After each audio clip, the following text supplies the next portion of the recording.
All right. We are live, I believe. We live, John? I'm waiting for it to start. Yeah, I think it's starting. Okay, I'm seeing Yep, we're myself here. starting. We're Believe. good. Awesome. Live? All right. John? Well, to anybody who's been waiting in the chat, welcome to the live stream and thank you for 10K.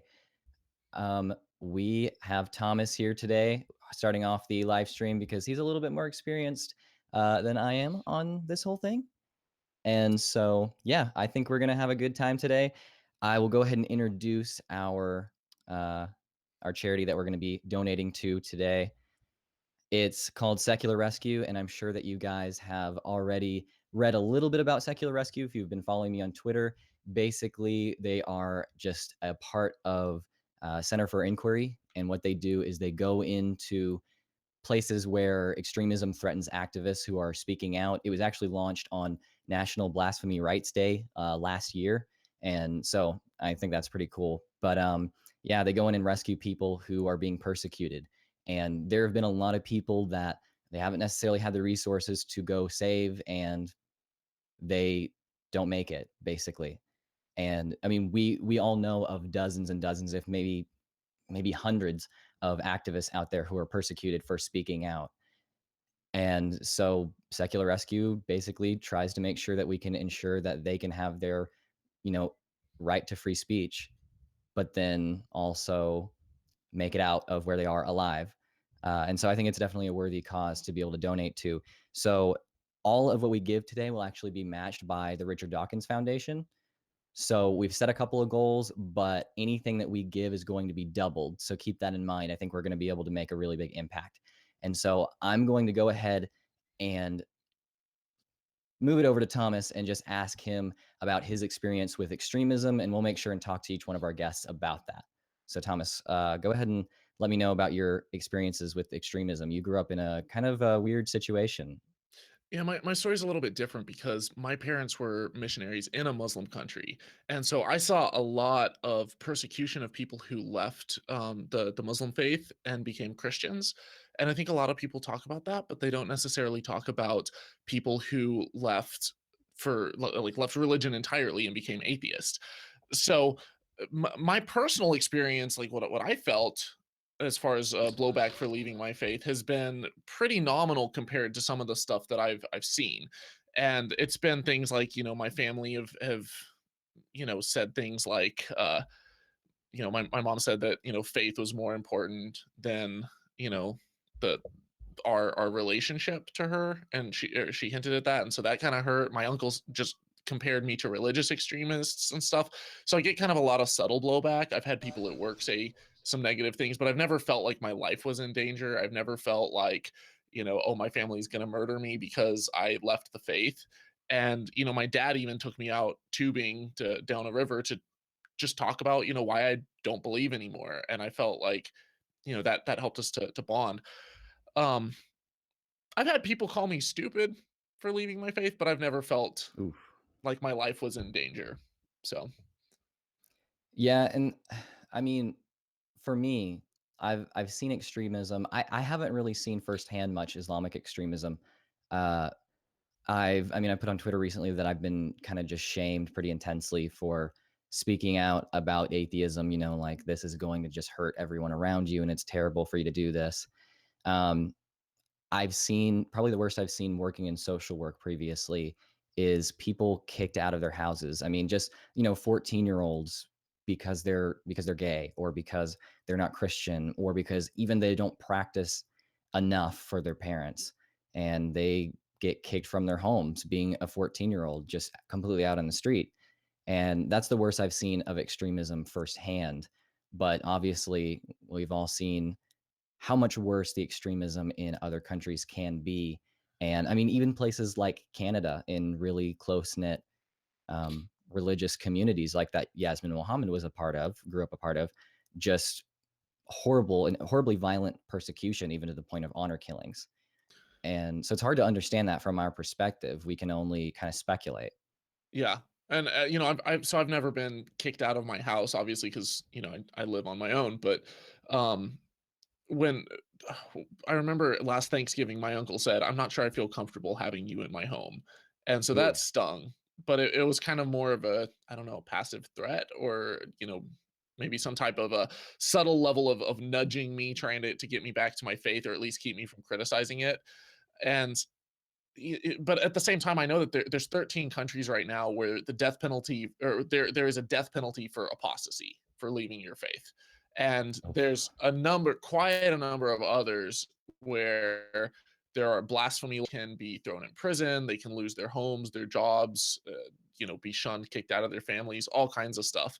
And what I love about secular rescue is it gives people a chance to, if they're in a country like that and they're fearing for their very lives, it raises money for them to be able to get out of those situations, to flee the country, get housing, get their documents taken care of, and stuff like that. And a lot of these people are people who have really powerful stories and who could potentially have extremely powerful voices for you know at least pushing for a more moderate version of religion in those countries, but hopefully the eradication of religious extremism altogether. Yeah, definitely. And I mean, we'll be speaking with Armin Navabi actually at the very end of this, and I'll be asking him a little bit about how we can actually still be the activists in places like Bangladesh, where secular rescue really works, how they can actually be effective without necessarily just having a very short, limited reach, in that they can, speak out for a few months until they're killed, Hmm. and how they could even potentially come over to a different country and still be a voice for good in their home country.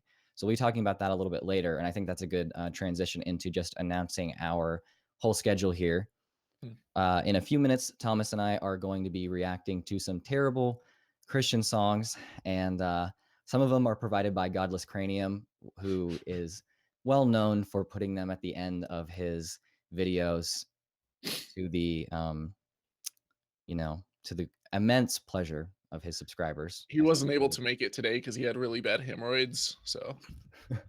Yeah, that's what it is. He's stressed out about his upcoming wedding ceremony, and yeah, so that's why he's not here today. So all thoughts and prayers over to Godless Cranium. Um, so we're gonna be checking out those terrible songs. Some of them are from me, some of them are from GC, and then after that, we are going to be checking out some spicy Christian memes with probably the biggest normie in our entire community, Paulogia. That's going to be just absolutely fantastic. I can't wait for that. He can't stand memes, and that's why I decided to drop him in on this one.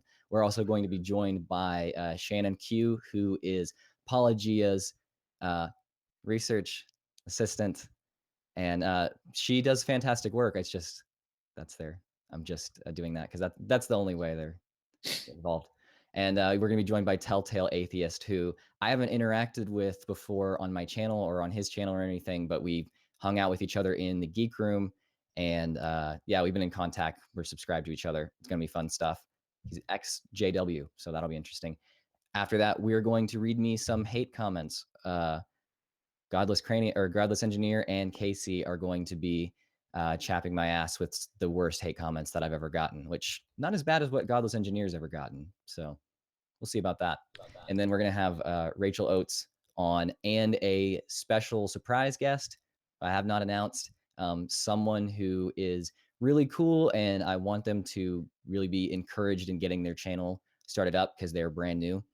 And then we are going to be talking to Alex J. O'Connor, Cosmic Skeptic, doing a live Q&A, except I get to pick all of his questions and he gets to pick all of mine. So we'll see if we can trip each other up. And we're going to finish off the stream by talking to Armin Navabi and final push to try to reach our goal if we haven't reached it by then. Our eventual goal here is, I've set it at $1,000, but honestly, we've gotten even more donations than I was expecting already. So we may very well make that. I think we will, and we'll have little fun things we do here and there from $50 on up. I think we've probably exceeded that by a good bit. $250 on up, $500 on up, all that kind of thing. And when we get there, I'm not doing butter nips like the Bible Reloaded, if you guys are familiar with that, but we'll figure out something fun to do.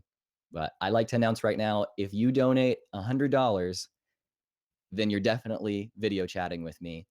Maybe some other guys will get pulled in there too, but I will definitely video chat with you if you are giving at that level. I think that's amazing if you could do that. And that's going to be matched by the Richard Dawkins Foundation. So that's going to be $200 for the cause. So, Thomas, unless you had anything, I think it's, Well, speaking of hate comments, are you missing like one headphone? I've always wondered that. no, I just, don't like having both in. Okay. So it irritates me. So I just prefer the one. But I don't have fancy headphones like you do. I'm sorry. All right, let's get this kicked off. Yeah.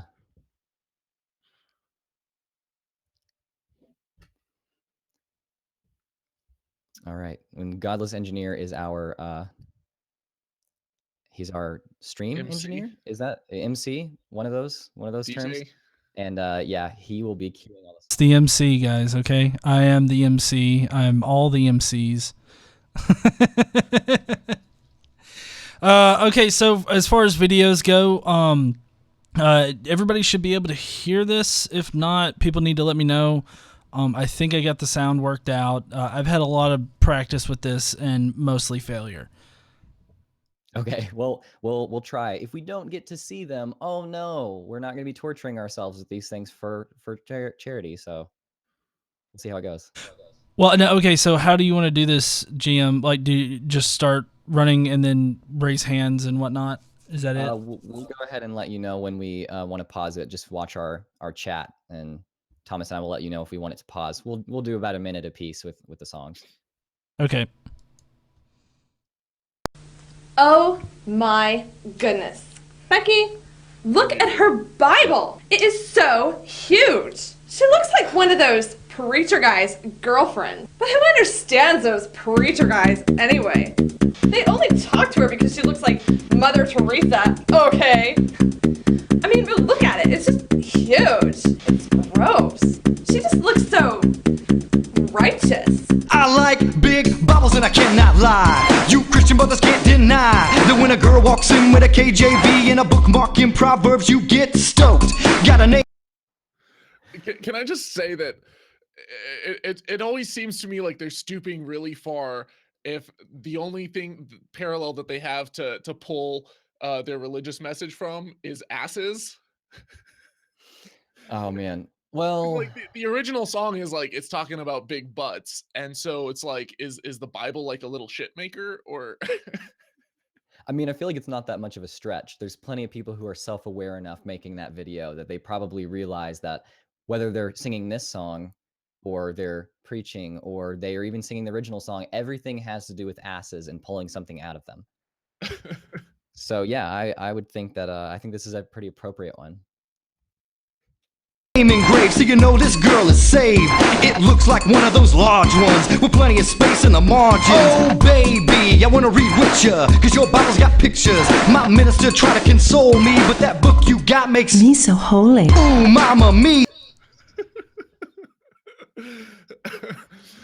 You know, they really didn't have to change it that much. They could have just stuck with like the Bible makes me so horny, because there are passages, I'm just saying. There are, and we do have a song. We'll see if we can get to it. There is a song that has to do with Song of Solomon later on. What's the verse in Ezekiel that talks about like the women who lusted after men who were hung like donkeys and had emissions like horses or something like that? Yeah, no, the Bible is a pretty sensual book, I have to say. So you're right. I don't think they'd really have to change it that much. It's pretty appropriate to the message. There are more parallels between the Bible, I'm realizing, and Sir Mix-a-Lot's catalog. Yeah, I mean, when Pornhub goes down, I usually just reach for the Bible, Old Testament in particular.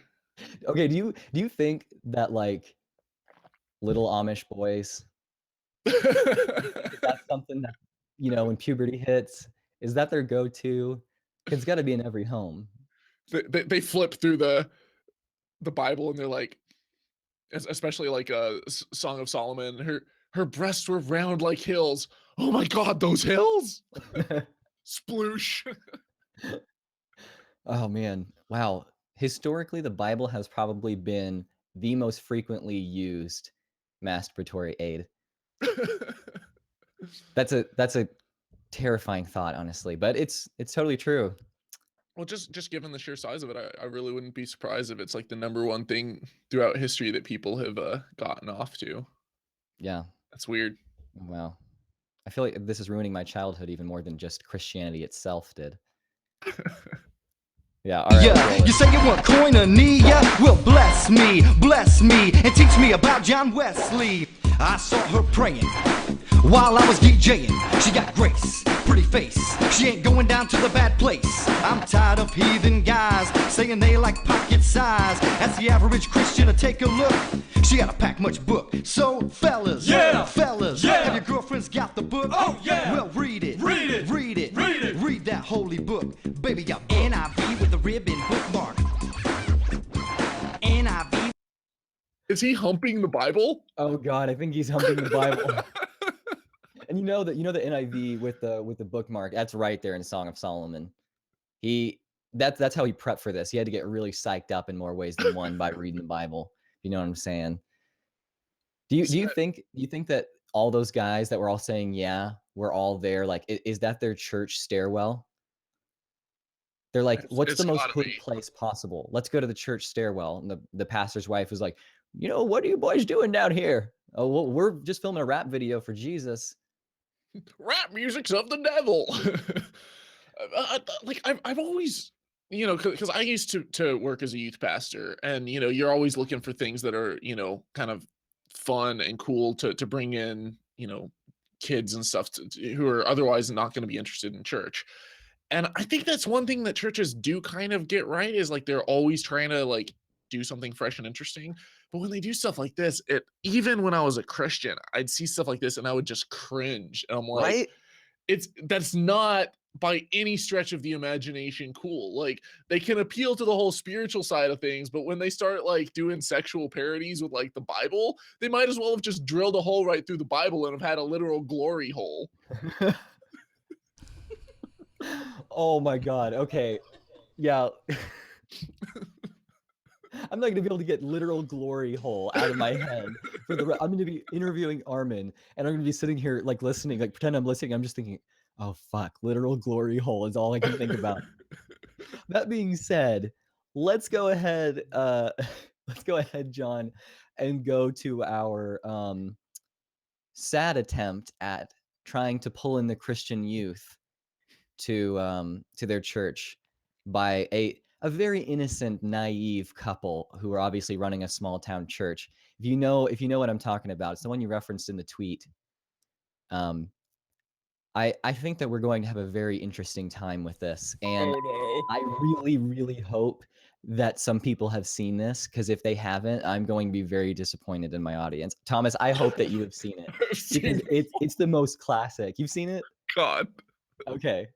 I love this. I watched this unironically.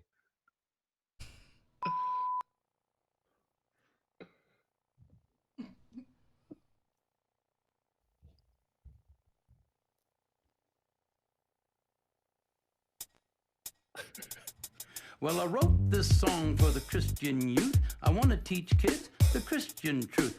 If you want to reach those kids on the street, then you gotta do a rap to a hip-hop beat. So I gave my sermon an urban kick. My rhymes are fly, my beats are sick. My crew is big and it keeps getting bigger. That's 'cause Jesus Christ is my nigga.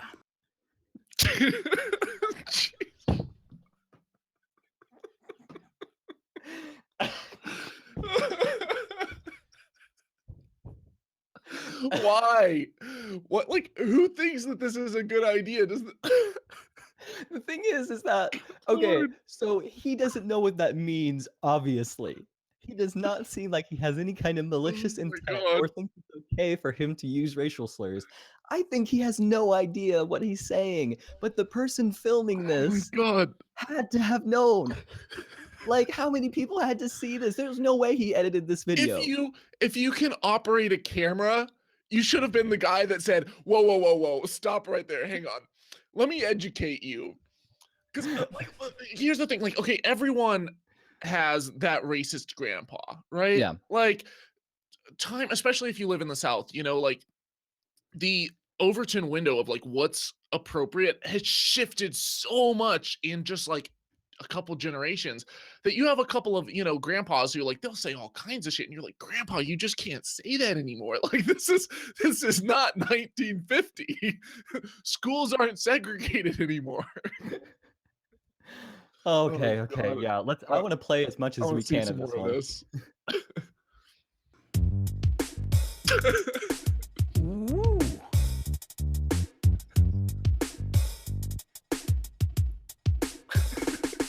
He's a life changer, miracle arranger, born to the virgin mom in a manger. Water to wine, he's a drink exchanger, and he died for your sins.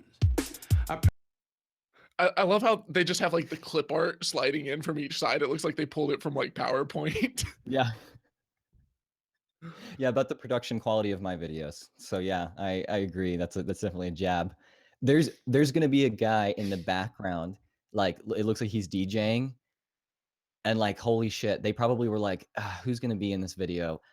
Let's call Janitor Bob. He's really hip with the kids. Let's get him to dance in the background. He's gonna run the fog machine. It's gonna be fantastic. You guys have got to see Janitor Bob. That's what I'm gonna go ahead and call him. You've got to see that. Preach the word, that's my gig, and I rhyme better than Notorious Big. All the other MCs, I wish them well, but if you live in sin, you burn in hell.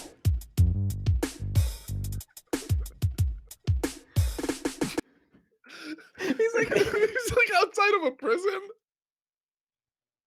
Is that like, I thought that the whole purpose of like religion and Christianity was like, get your life clean, you know, preach to the inmates so that they don't have to go to jail. And then they're like, here I am in like this little pink polo shirt. Like, good God, what is that? Like us Christian rappers, we go to jail for white collar crime. Well, in his case, it's pink collar. Yeah. Now I'ma pass the mic to my lovely wife. She's a fly MC and the light of my life. So to bust the rhyme without further ado, take it away, Mary Sue. Jesus Christ is my nigga. He's the son of the original G. And he was sent to Earth to elucidate the way that we should be. What? Like if another MC says you're a freak, you're a lame butt rapper and your rhymes are weak. I don't get mad and I don't critique. I forgive him and turn the other cheek. I don't laugh. Oh man. Okay, so I have to give Mary Sue some props here. She was she's much more talented than her husband. I mean, that turn the other cheek line, quite honestly, was pretty good. Like that's pretty unironically good. I have to say. You know that she's gotta be like one of those like preacher's kids growing up who was like a freak that got around. You know what I'm talking about? How like Yeah. The level of hypocrisy, but like it's always the preacher's kids who are like, you know, they're like, oh no, don't have sex. Look at my purity ring. And then they're like shagging every single person in like the school, you know, and it's suppressed, but it doesn't, you know.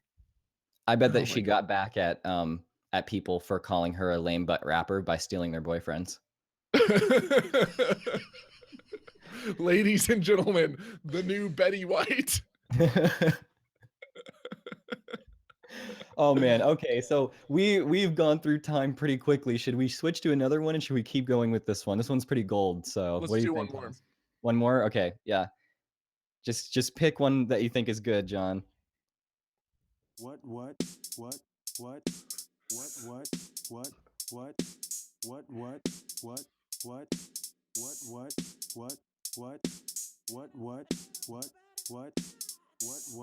How many people are in his driver's seat?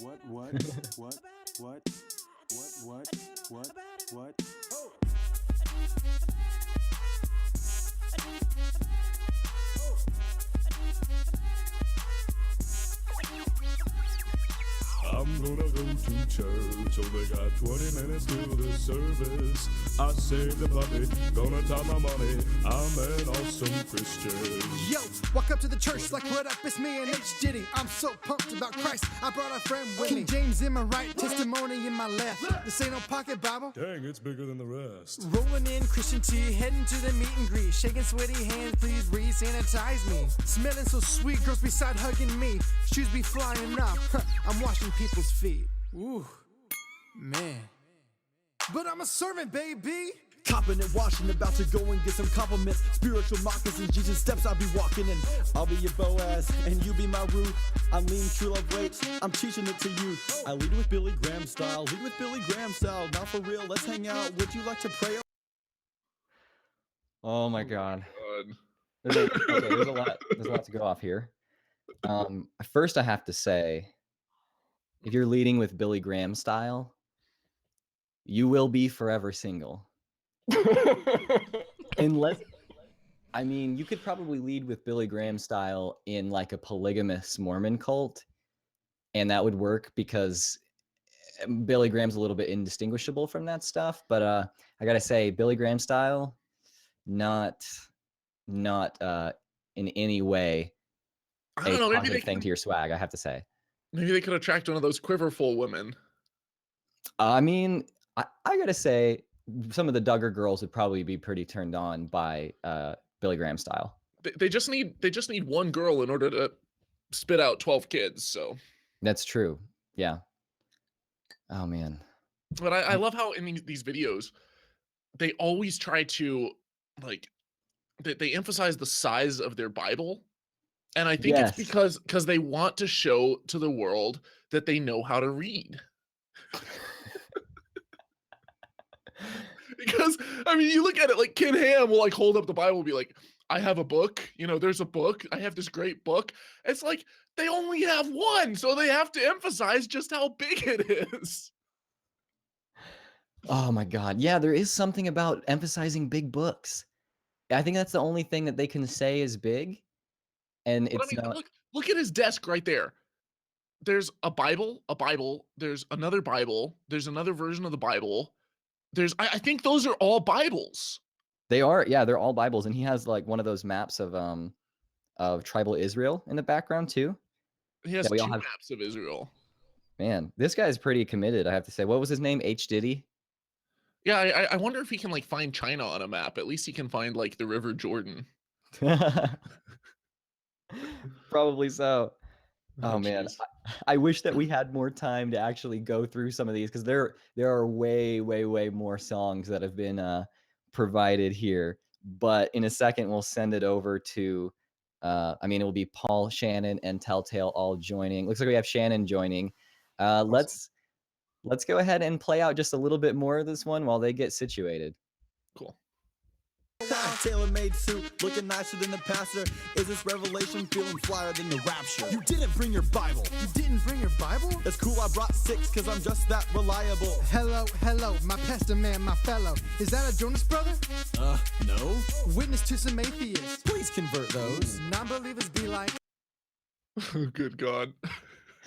Oh man, why do they always tell people to bring their Bible to church? But then like in the pews, they're like, was it just me? Where like, I never had to. They'd read it off. They'd put it up on the presentation. They'd have it in the aisles. It's like, I don't know. Well, yeah, like they always told me that you did, and it was kind of, they kind of shamed you if you didn't, and it was because they wanted you to take notes and things like that. But you did get commended for bringing extra Bibles and handing them out to your friends in case they didn't have one, even though there were some in the pews. Yeah, I used to get candy at youth group if I showed up with my Bible. Oh, okay, yeah. Having extra Bibles is the Christian version of virtue signaling. Yeah, and also notice he said, you know, you got to go convert those atheists. So yeah, GM, watch out, they're coming for you. I have to say, I'm a little bit convinced. I don't know if I'm gonna be able to hide your kids, hide your wife, man. They're converting everybody out here. All right, that's a good joke to go ahead and end this section on. Hey, thanks so much for having me, man. Everybody go donate. This charity's legit, and I really hope you hit your goal and massively exceed it. So I appreciate it, Thomas. You rock. Take care. All right, so we're gonna go ahead and start with some spicy Christian memes. I have Paul. How are you doing? I'm doing all right. I'm day drinking already, so we're good. Yeah, you're gonna need that. Yeah, that's what I hear. I appreciate, Shannon, that you were able to bring me. Oh, it looks like she's already been doing some drinking. I can tell. Maybe. Yep. There you go. I have to deal with him after this, so everybody, you have to thank Shannon for getting Paul on here, because the reason he's on here is because he cannot stand memes. So that being said, I got the cringiest Christian memes that I could get. I'm not sure if some of them are ironic or not. They may be. We'll see. But the point is, and the reason why I asked Paul to have his camera on is because I want to see that cringe. That's what we need. That's what you're gonna get. So we have Telltale on here too. He's muted right now. But Telltale. Yeah, can you hear me? Yeah, I can hear you. Welcome to the stream. I don't know if JW memes are even a thing because JW internet besides jw.org is not really a thing. No, if I'm a thing, then JW memes are a thing. So, Okay. yeah. Like non-ironic, like just unironic JW memes? I don't know. Maybe I can find some. That may be another stream. I think we may have to do Right. that. You're gonna hit 20K in not very long, so that's gonna have to be a thing. Right.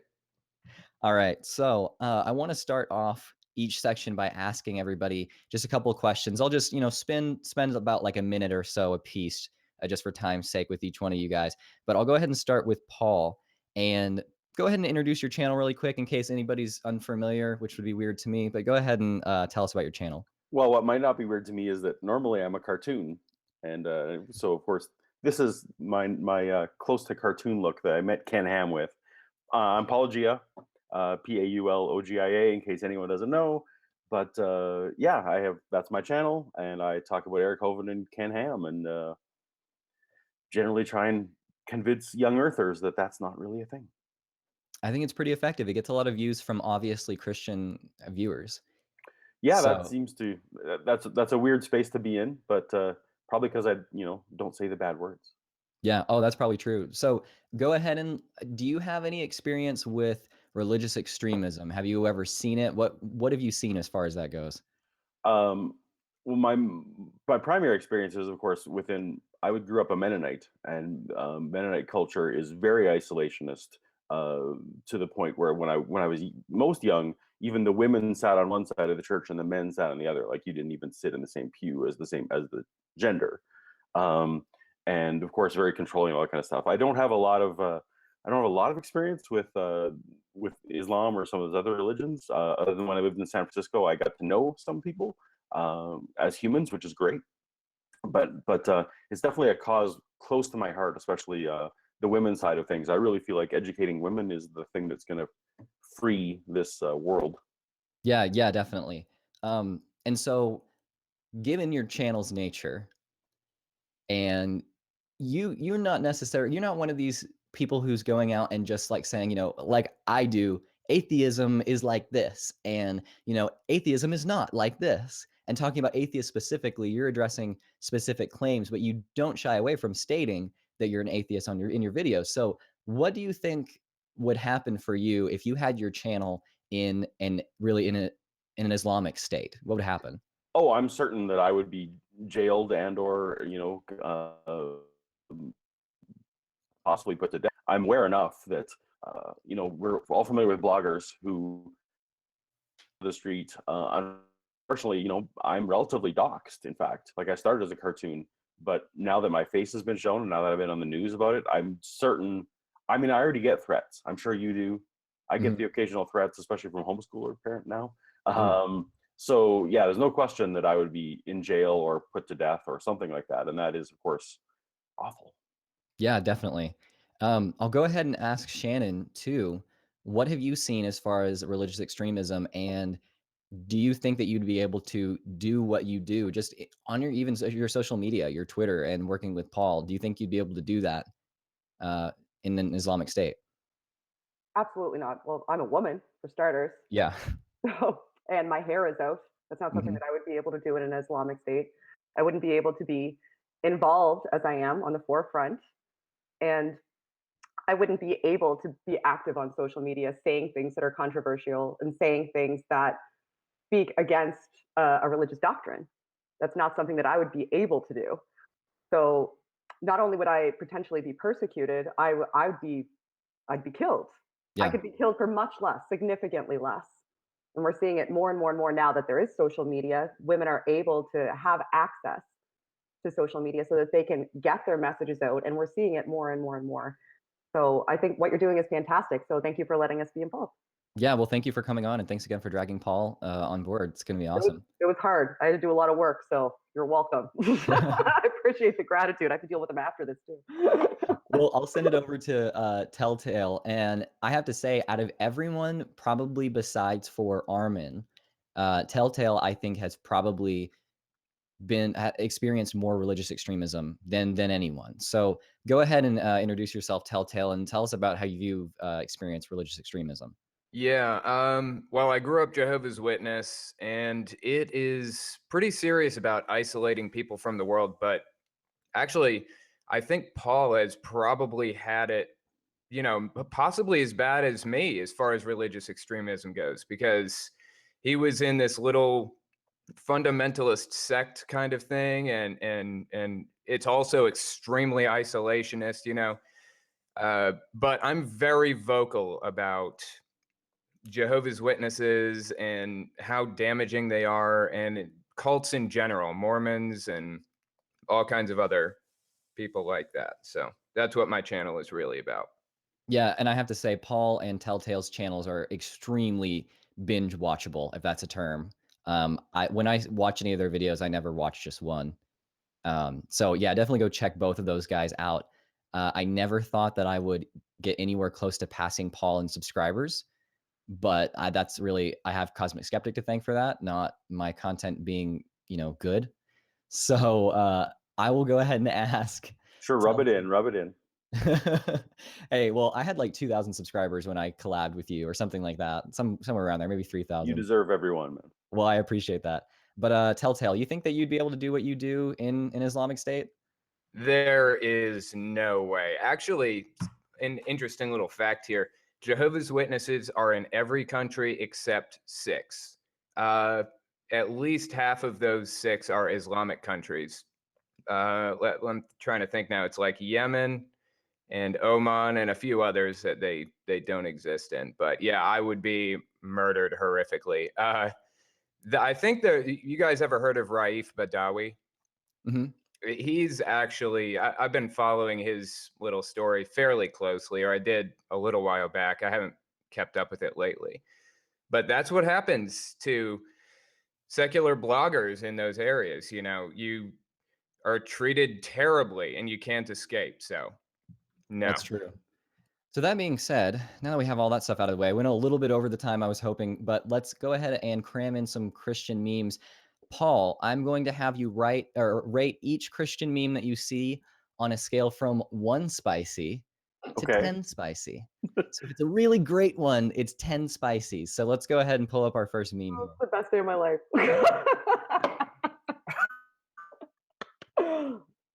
Let's go, Paul. You got this. Deep breath. Yeah. So let me get it set up real quick, and then you'll see it on the screen. So, yeah, sounds good. So 1 unit of spiciness.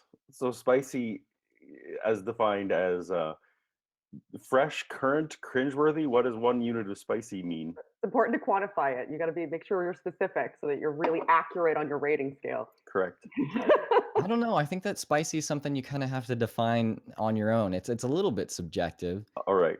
But I don't know. What comes to mind when you think of spicy?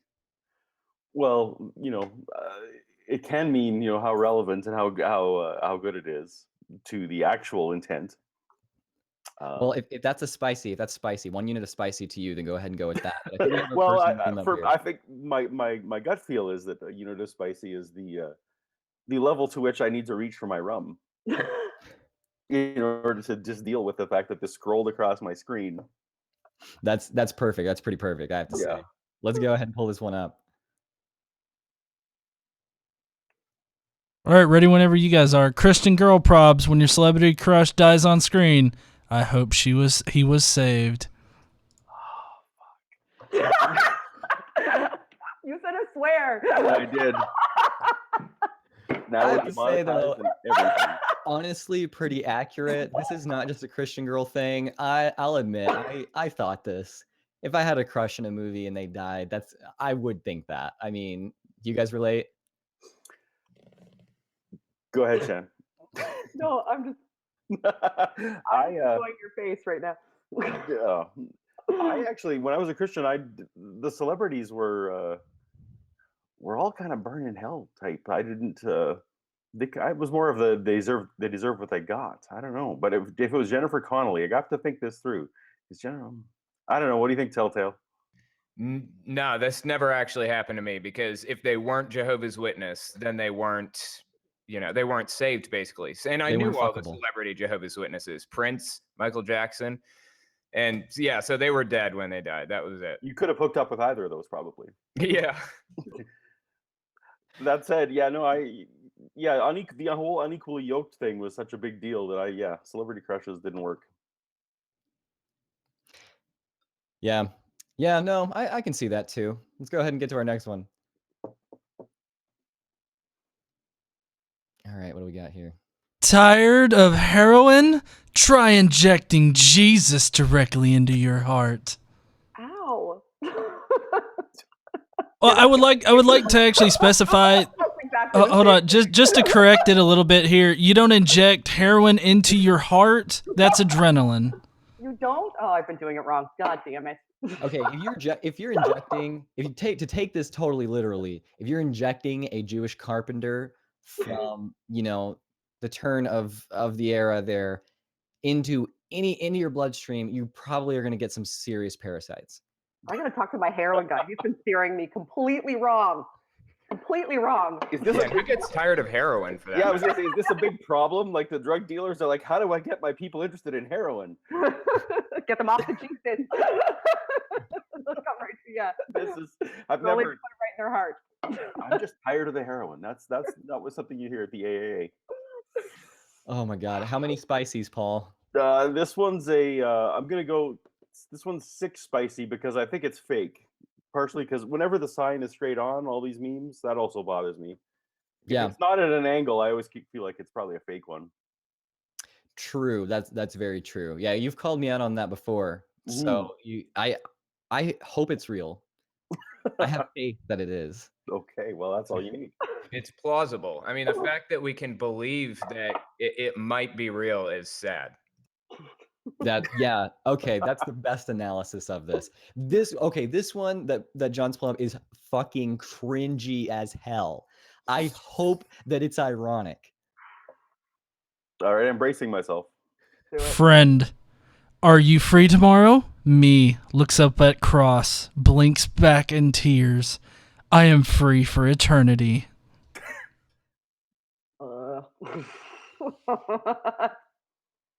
Oh God. Take a minute, Paul. Is it fake? Well, it doesn't matter. Somebody thought that this was a good idea. I mean, somebody thought this was legit and meant something. So fake or not, this is awful. Yeah, there's no joke to it. So, well, I guess there's intense joke to it. But this doesn't feel like something an atheist or a troll would come up with. This feels like someone's really piety coming through. That's where I really hate the ones that feel they're trying to make a joke, but it's really faux pious. Like, oh yeah, you mentioned something casual. You had a casual question, and I'm throwing it back to spirituality because I'm awesome. Oh yeah. I know exactly what you mean. Going to a Christian college, I mean, be like, man, finals is really stressful right now. And they're like, well, I just seek Jesus before each time I study. And, and they go off in this whole thing. And you're like, yeah, you're way fucking high and mighty, aren't you? I really appreciate you being so condescending. Yeah, that was my life in Bible college as well. So this just reminds me of wanting to punch people. Although I think that I probably did it, so I probably deserve a few punches back. Yep. Okay, spices. This one is better than that one. This is a 7.3 spicy. Oh wow, that's pretty significant. So you only have to reach for your rum 0.3 times after that 7. Yes, that's correct. Yeah. Wow. I think that's pretty respectable. Let's see if we can top it. I put this one in here for you because, of your background. Oh, great. With Christ versus without Christ.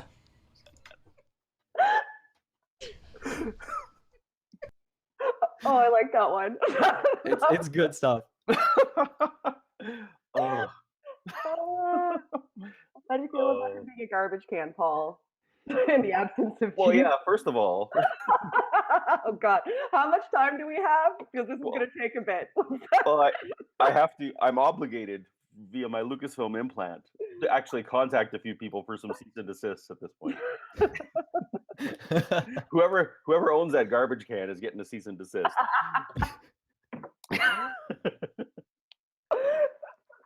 I imagine that trash can is just filled with the Phantom Menace, like just that's right. hundreds of copies of the Phantom DVDs, Menace. yeah. And then, second of all, there are 7 trillion pictures of R2-D2. Can they not at least get one from the same angle? Come on, that's just lazy. Oh yeah, there you go. That's lazy memeing. It is. That's very lazy. So that being said, what are we getting as far as spices on this one? Oh, it's actually funnier. So I'm going to give that one 7.8. Oh wow, 7.8. man, we're really creeping up there. I hope I can get to a 10. You get to 10 spices. I have to today. leave some room. I don't know where you're going with this. Wow. All right, guys. Well, I think that what we're going to have to do is people are going to have to donate in proportion to the amount of spices that we're able to drum up. So I hope Absolutely. you're a SpongeBob fan. I hope one of you is a SpongeBob fan because I totally am. This is all Shan. No, hard no. God damn it. Okay, I have a 6-year-old, so I'm SpongeBobbed out. Let's see what this does to me. Okay, let's do it. When people ask me where my strength comes from, boom, the Lord. The sound effect made it. This is the Christian version of flexing on people. Oh my It's God. the same thing as bringing up your giant KJV.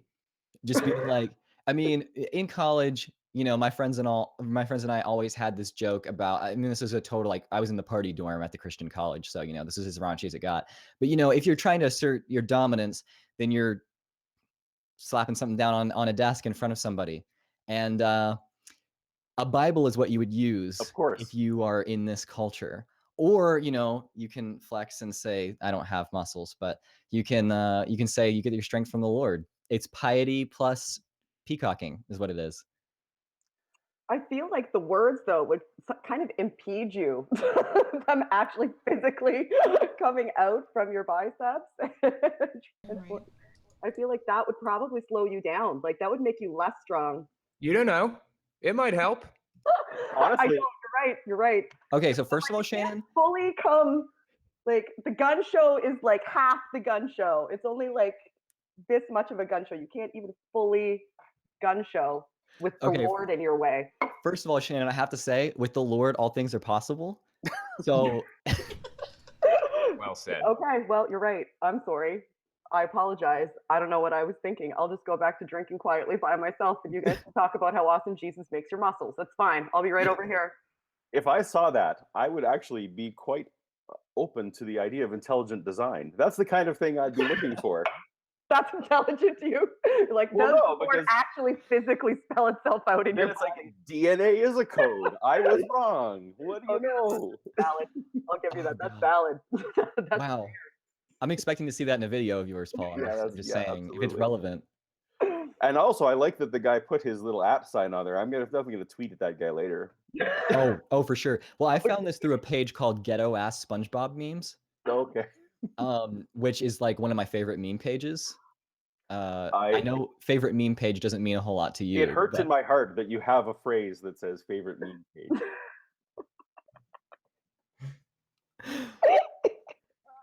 I'm back. I'm sorry. What's Okay. Spices. What's the spicy rating? Oh, this one's like 4.8. This is not. Yeah, no. As soon as SpongeBob was in come it, on. immediate like 5 max for Paul. Only go down from there. Oh, that's just sad. Okay, let's go to the next one. Try to recuperate from that lack of spices. Hold on. You will never climb to heaven with your hands full of penis. Hey, that is First- not real. I'm in so much trouble. God damn it. First of all, John, what's the name? What's the org on there? What's the URL on that? Yeah, pull that up. That is funny, man. It's stopmasturbationnow.org. Oh, I'm goodness. Oh, thank Which God. is so much. It's a much better website than Stop Masturbation Later, which was the previous. Stop masturbation in just like 5 minutes. Just 5 minutes.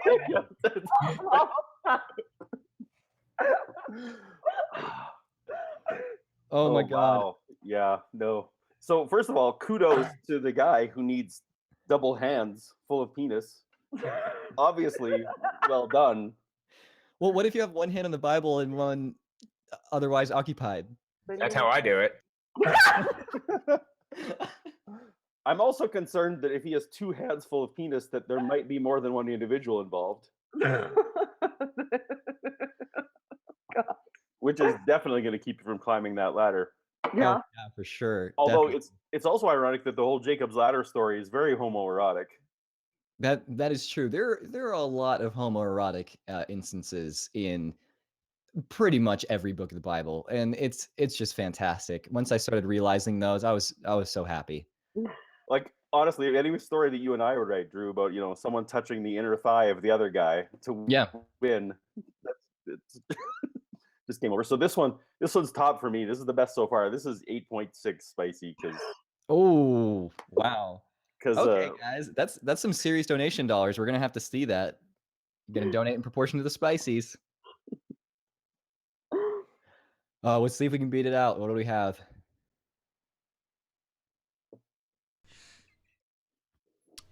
Hashtag meme history. Aren't you one of Jesus's disciples, Peter? Weird face.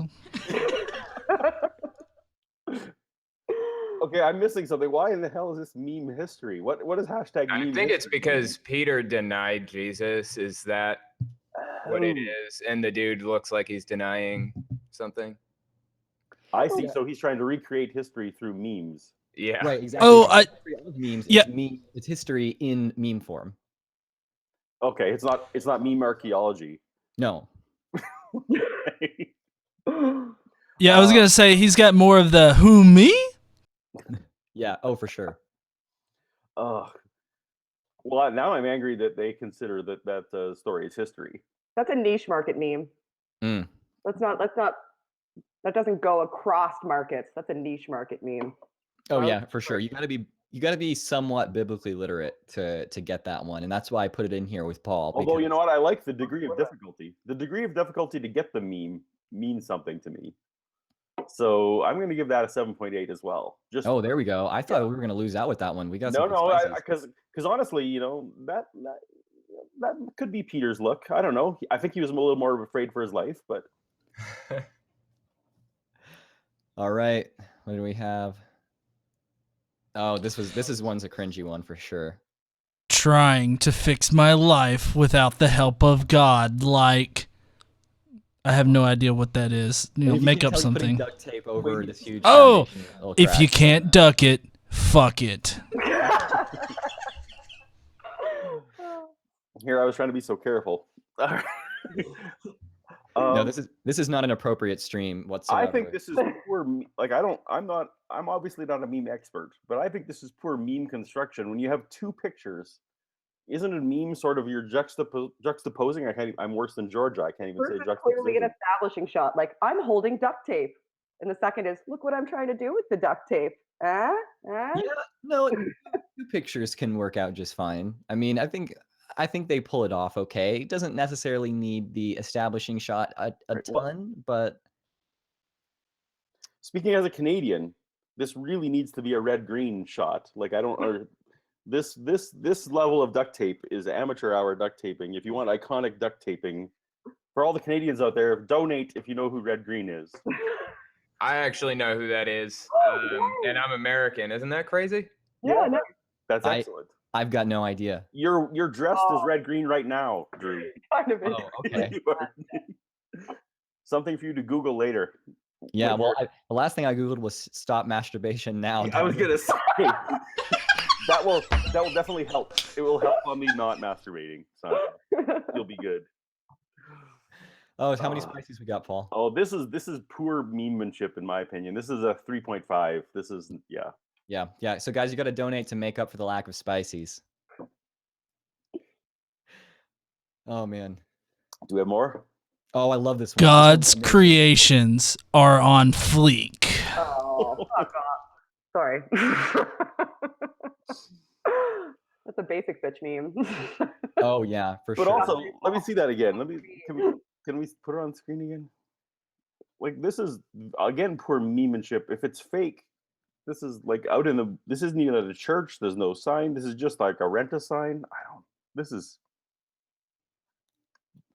It's You're the sign it's quality is quality, your right. issue. You're like, I don't. I am now. Okay, that's poor right. quality sign. If you're gonna make a terrible joke, you got to at least give it. That's right. If you're gonna write That's a shitty boring words on a sign, location. at least make a good sign.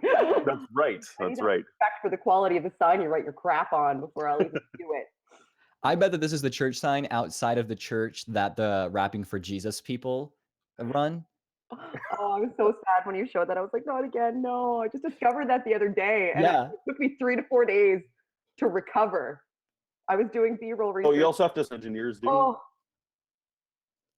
Or no, was that Godless Cranium's putting that in the list? Yeah, that was Godless Cranium putting that in Yeah, there. that's his revenge for not being here. Oh yeah, for sure. He's gonna watch this in post. I'm glad that we're making mention because he's gonna watch this in post and just be like, he's gonna be like, fuck you guys. I watched that and I was like, he did that just to piss me off. He knows how mad that's Gonna make him watch memes later. All right, spices. Oh, one. This is one spicy from me. Oh no. Yeah. Oh, this meme was not on fleek. No. No. Let's go to my place. To pray? No, my parents aren't home, silly. The Heavenly Father is always home. I like how the girl's the aggressor. Good job. That's what I was thinking. Go, It's girl. it's preached that way in some churches for sure. Oh, we're shit. Don't trust us. Yeah, this is definitely when they separate the youth group and they have like the guys' night and the girls' night. This is the kind of stuff you're warned against, and which is very disappointing when it doesn't happen. It's like, come on, I thought the girls were supposed to be jumping me, and I get to be all pious about it. It's very true. Maybe this is too personal a story. I don't know. Keep going. All right, let's try to squeeze in one more. What's your spices on this one? Oh, that one that was pretty good. I'll give that one 8 spices. 8 spices. Yeah. All right, we're doing good. We got a pretty high average. If only for Michael Cera. So yeah, good. Yeah. All right, one more. What do we got? Trying to impress the ladies at church, be like, I carry a lot of chairs. You're like, look how many chairs I can hold. That is okay. Or is it because he's folding up the chairs and like, look how helpful? No. You guys don't know. When you are in a church situation, removing the chairs is the ultimate in sacrifice. Yep. And like when you're in church, the guys who stay after to remove the chairs, that is totally on point. Yeah. It's like a privilege, right? I mean, it's like with Jehovah's Witnesses, you got to carry the microphones. Women were not allowed to handle the microphones or the sound system. It's a privilege to do that stuff in church, right? Right. And so then also the doubling up that he's trying to carry as many as he humanly can. I did that. Yep. That's Did you all. do that to show the women you were stronger? Or did you do that because you were like, let's get this shit over with? Well, you know me better than most. Yes, it was Let's the get this second. shit It's like, over with. can I please not be here anymore? Certainly a thing. But if you were in the church culture, that is the most on point meme that I've seen in a long time. Yeah, for sure. So that being said, that's our ending meme here. What's our spicy? Oh, yeah, that one's 9.4. Ooh, 9.4 spicy. Did that one win? That one wins. That one wins. Okay, I'm glad we had that one last then. So you guys are going to have to go ahead and keep donating to make up for the lack of donations for that big differential in the spicy ratings. So I'm looking at 180 right now. We need to push to 200 soon. And I'm thinking when we hit 250, I'm pretty adept at a SpongeBob laugh. I actually do voices. Little known fact about me, at least online. So yeah, I can do a SpongeBob laugh. It's pretty good. With the Lord's help. And I'll go ahead and do that at 250. So when we get to 250, that's what's going to happen. So you guys, if you want to see that, let me know. Okay, but give us a taste now of someone you do that isn't quite as cool as SpongeBob. Who do you do that? All right. Patrick Warburton. Yes. So Yeah. it's, The pick and Kronk and Joe from Family Guy. Yep. All right. Yeah, I'm gonna go ahead and do this impression. But you know, Paul and I've been practicing this one for quite a while here. So that is insane. That is really good. All right. Well, now we need the SpongeBob people. Yep. If that's the putty, we got $250 for SpongeBob is a deal. So if you guys donate $50 or more, let me know anything you want me to say. I'll say it in Joe's voice. So go ahead. Well, I'll have to make sure and catch it. But $50 for you want me to say that I fuck ponies, I'll say that in Joe's voice. But that being said, let's go ahead and bring in our next guest. Thank you guys so much for joining. I think that we're really making progress towards our Thanks, goal man. here. Love what you're doing here. Yeah. Thank you. Later, guys. All right. So, Godless Engineer, or how you say it on your channel, Godless Engineer. I'm the Godless Engineer. Oh, okay. Actually, I started off with, "What's up, heathens? How y'all doing?" You're a mess. Oh God. Okay. So that I am. I'm about to hear some things I don't want to hear. Things that I just gloss over. I try not to think about at night. You know when you're laying in bed at night and you can't sleep and terrible things keep popping into your head? Those are the things you guys are about to show me, and can't say I'm looking forward to it. So let's go ahead and let's get some hate comments. I want to hear Casey's voice reading me some really nasty things. Hey, your hate comments are like butterfly kisses compared to GE's hate comments. I know, that's what I was thinking. I was like, shit, I am a pussy apparently, because Godless Engineers are like, I mean, they are incredibly violent on his channel, but that's probably because he deals with flat earthers a lot, and I haven't touched on that. So. Oh yeah, the flat earthers are special. Well, I mean, it's not just the flat earthers either. I mean, we have religious people like that are not flat earthers that come in and they're like, "Hey, fat boy, how about you take the nachos out your ass for a minute and actually do some research?"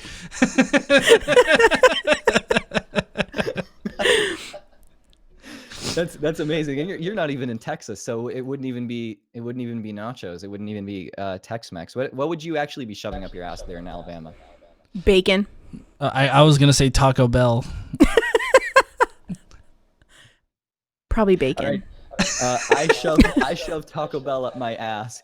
Godless Engineer 2017.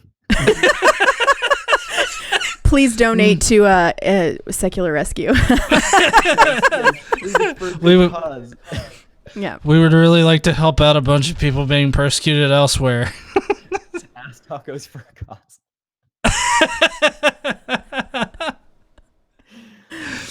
Oh man. Okay. So that being said, what have you guys experienced as far as religious extremism? Okay. Well, I'll let KC go first, and then I'll go. Oh, okay. Well, I mean, we live in Alabama, so the whole Muslim extremism thing we haven't. Well, at least me, I haven't really experienced too much. But, in the South, it's pretty.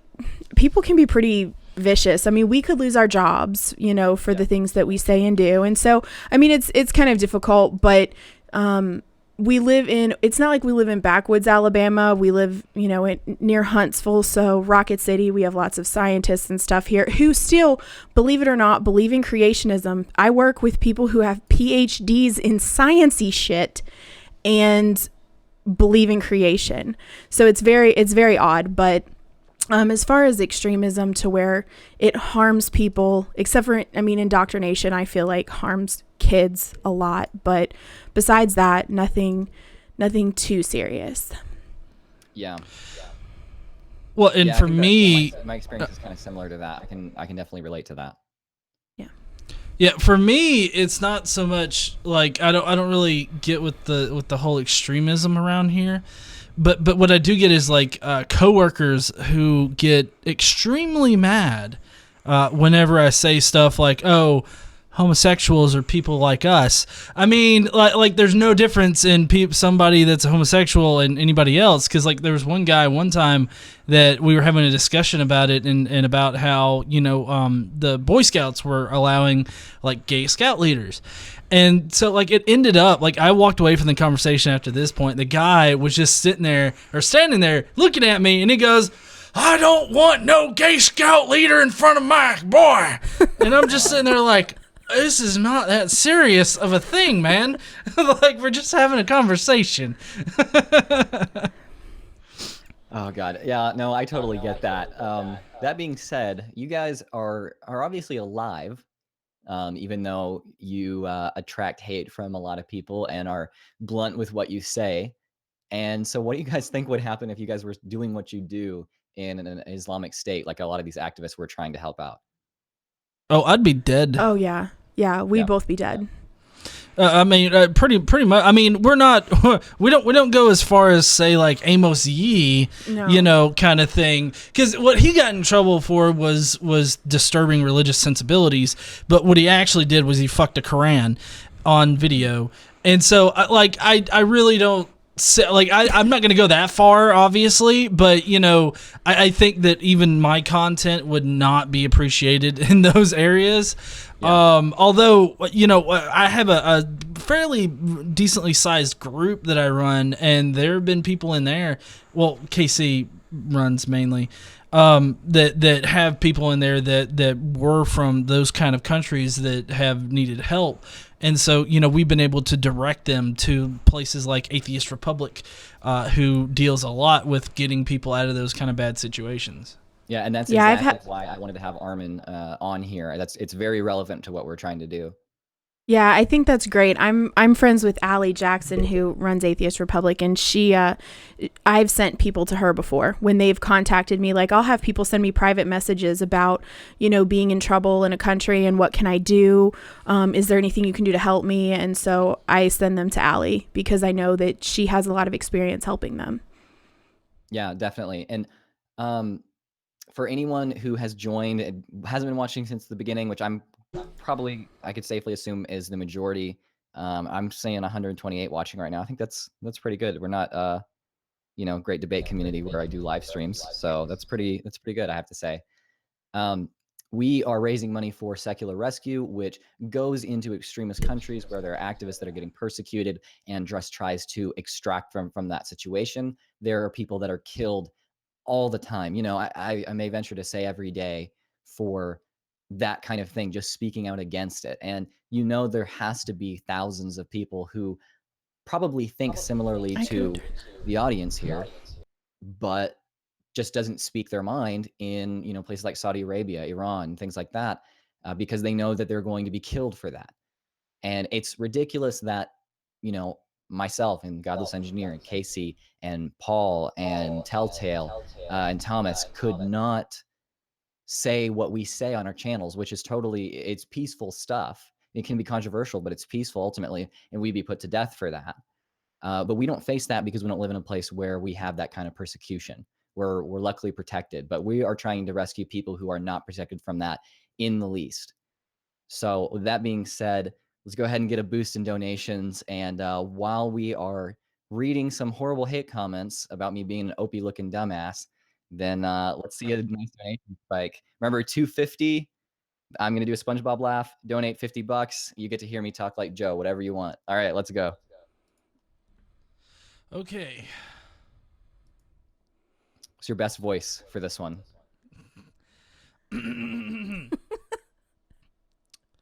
Opie looking dumbass. What the hell does Opie looking mean? Like Opie from what is it, the Andy Griffith Show?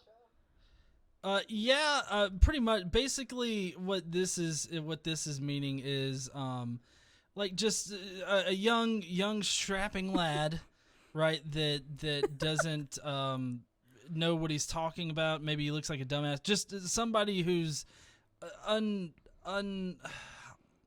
unexperienced in the world or whatever. Sorry, I'm having to change this shit up real quick. Hold on.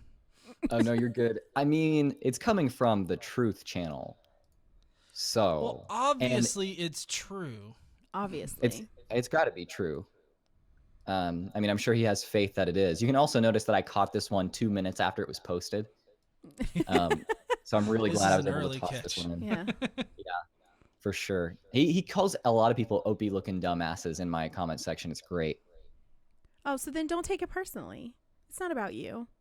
Oh yeah, well, I mean, if it's not about me, it's my channel. God, like he can't make it about me. Well, okay. It's all about you. Are we ready to the next one? Yeah. Are you ready now? All right, here we go. Don't believe in God so you can be a slave to desire. Yeah, good call. And I like how, I mean, it's obviously saved by grace through faith. So, I mean, part of being saved by grace is committing to be a servant of the Lord. And so if I'm a slave to desire, I'm not even necessarily saying that I am a slave to desire. I think that's kind of an assumption, but the person doing this, I think, would outright say that they're a servant of the Lord. So, you know. Yeah, but I slave think to they just desire. called you a whore. Oh, well, Like- okay. Well, okay. I don't shove Taco Bell up my ass, so You're at least you're not a Taco Bell whore, right? Right. Yeah, okay. Winning. But I hate the whole idea that we're atheists just because we don't want to sin or we don't want to be held accountable for our actions or something like that. Like, I feel like that is really kind of demeaning our decisions to, not believe in a God, despite the fact that everybody, around us believes in a God. yeah, I think that there's just a fundamental misunderstanding when it's coming from a very religious perspective. I mean, they see their lives as being a servant to something, and so everyone else, even if they're not Christian, must be a servant of something. So it's either they're a servant of God, or they're a servant of desire, or they're a servant of themselves, or a servant of the devil, which usually the last three are kind of all just mixed together there. But Right, and yeah. Well, I was going to say that, these kind of comments really do highlight like the immediateness that Christians kind of fall into. Like, they think that things happen like immediately or fast or whatnot. So like, if you start drinking beer, immediately you're a drunkard who beats his wife and, goes out on shooting sprees because you're drunk kind of thing, Oh, You God. drink on streams. I do drink on streams. I drink on streams while people are talking about how they sobered up. You do. That's really funny. Oh God, what do we got? Oh, is this one mine? Yeah. Okay, so I have no experience. I don't know why you asked me here. I have no experience reading hate comments, but we'll see here. Dude, all your points are so selfish and inwardly thinking. If that is what you call living, I'm glad I have died to this world. Died to this world. I don't know where he died to. Heaven? Did he go to heaven? No, How do you write this comment? Do they have Wi-Fi in heaven? Well, yeah, I don't know. I don't know what it means. Died to this world. I mean, do you have any insight? He's just saying that he's not a servant of the world. He's a servant of something else, basically. Satan's dick. I mean, that's a possibility, right? I don't know. Satan's dick's like a cat penis. No, I All don't know spiky anything and about- shit. Oh. Okay, so ducks have the most terrifying penises. Just totally off topic. Ducks have the most terrifying penises in nature. You don't Google that shit. Actually, go Google that shit, but just be really careful about doing the images, because that is Satan's dick. I thought that was cats that have the things that the spikes come out, like cat peni. No, okay, yeah. So, guys, okay, I don't really want to command anybody to look up duck dicks. But if anybody happens to, let us know what you think about that down there in the chat, because you're gonna be shocked. This is the closest I'll get to a trigger warning. But, and then to show your appreciation to GM Skeptic here for introducing you to Duck Dick, donate to Secular Rescue. yeah. So Secular Rescue. Horrified by Duck Dick, you got to donate $5. Yeah. All right. Oh my Lord! A friendly atheist drone. Like, I don't know why we got to be drones. Like, I feel like a lot of Christians do this. They say that we're drones and that they're the thinking ones. It's like, I don't think that means what you think it means. Yeah, like Deflating Atheism said that I should be called the genetically cloned skeptic because that was so edgy. But he's like, yeah, he's just parroting everything that everyone else says. I bet he's never had an independent. Actually, I bet he's never had an independent thought. Honestly, I need to have sunglasses. How do I do that? Looking like Terminator. There you go. Okay. No, that's your deflating atheism from now on. I'm deflating atheism. All of you guys are philosophical dipwads. I honestly, I don't both are resort idiots. to ad hominem, but in the case of these guys, with their somewhat recent statements of saying that atheists are like terrorists that hate all religious people and that they're cockroaches that need to be stamped out, I don't really give a shit about what is said at this point, because I don't really think there's a whole lot of coming back from that. So Well, have you been to Catholic Mass? I've never been, actually, no. Okay, so if anybody in the chat has ever been to Catholic Mass, they sound like Borg. Literally, when they're doing their chanting, they sound like Borg. So I just think it's interesting that they go with the drone thing when that's what they sound like. Yeah. Yeah, no, that's true. It's all in unison. So I can get that. We're the army of the Lord of Jesus, or we're the army of Jesus Christ, prepare to be assimilated, resistance is futile. Well, pretty much. Well, honestly, the Catholics, I was a Catholic too, growing up. And it's really ruined me on the whole Force aspect in Star Wars, because anytime in the movies where they say, may the Force be with you, I'm just sitting there like, and also with you. All right, we got a $30 donation. What? And I'm trying to figure out who that was. I think they had like. I saw Rib and Dust had donated. That is a fantastic name. I like that. Hey, somebody in the chat was happy that I referenced the Borg. I also have a comm badge tattoo. So yeah, we're getting spicier than the memes that we just read. All right, I love this one. You notice that you can see my posters, but you put. Why did you cover your posters? Well, I'm changing things. They're not going to be there necessarily. I'm working things out. There's going to be some changes on my channel, and not too long. But not necessarily content wise too much, but background and quality wise. But yeah, you're not going to be able to see them covered up. They're just there for reference as I'm getting things set up. But yeah, it looks a little funny right now. Here we go. You believe in superheroes judging by your posters. Those are gods. Get it? Same principle. They are representations of modes of being. Like, I have to commend this guy. He spelled representations correct. That's a hard word for these people. Like, you won't believe it. Like, I am in no way a great grammar or spelling kind of person. No, he's not. I edit his shit. But people, they regularly come on to like my channel and they will, I don't know if they purposefully misspell stuff or whatnot, but like last night I had a guy spelled science with no S at the beginning and he did it twice. Yeah. That's awesome. Yeah, it was great. Is it just me, or is this guy like, is this Jordan? He said they're representations of modes of being.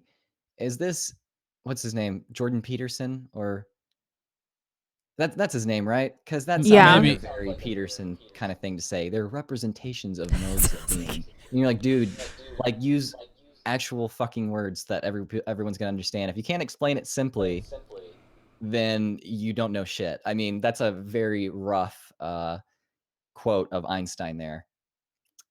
Okay, yeah. David in the comments, Bullionator says his name though. So it's Max Bifacial McGurk. Like, I have to commend the creativeness of some of these names on here. But bifacial sounds dirty. Yeah, he was the guy that to heaven because both of his hands are full of penis. Oh, yeah. That was fun. I sent you that one. Yeah. Yeah, I think you did. I did. But no, yeah, for these kind of comments, I usually just I disregard them because it's like, you believe in superheroes. It's like, oh yeah. I had one person one time call the pop cap or the pop vinyl dolls. Oh, pop, yeah. The pop vinyl dolls. I had some of those on my desk or in my little stage, and they were like, how can you? Or they were trying to say, like, how can you be taken seriously with dolls on your desk or something like that? And I'm like, oh, you mean the pop vinyl figures that are collectibles that, like, everybody fucking has and they're not made for kids? Yeah, those. They're dolls, John. It's reading way too much into it. Well, here's another one. You go. Oh, no, you read this one because the other one should be coming up, and I want both of those. Okay. Change your background. Enough superheroes. Choose a nature background or something. Besides that, I haven't heard anything I disagree with. Keep up the good work. So he likes your shit, but your background you need to Bob Ross up your background there or something. Put a nice happy little tree. Do people know Bob Ross, right? Am I aging myself here? Oh no, I know Bob Ross. Okay. If my audience doesn't know Bob Ross, I'd be a little bit surprised. So. But I just want to say I'm not covering this up because of that. I actually like my background, but I'm trying to. I mean, my content obviously somewhat serious. And originally, when I started out, believe it or not, I was actually going to do like a comedy channel, and I quickly realized that's not going to be happening unless I have like a co-host, because when I'm by myself, I'm not really funny. I feel like I got to be with other people, playing off other people. And I wasn't about to have a whole Bible Reloaded type show being like totally in the closet about all this. So yeah, I'm changing my original background to something slightly more serious.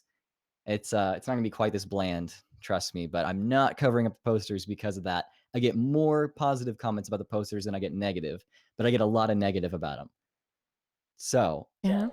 The Geek Room says there's a Bob Ross pop vinyl, and you can put that on my Christmas list. Oh, okay. Yeah. Oh, wow. That's amazing.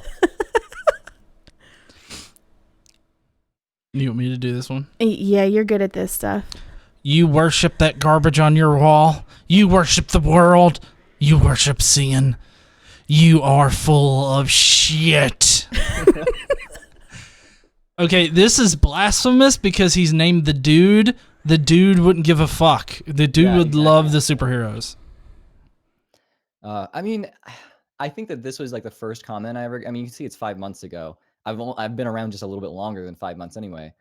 But I mean, how bad do you have to be at insulting someone legitimately when you have to say that you worship posters on your wall?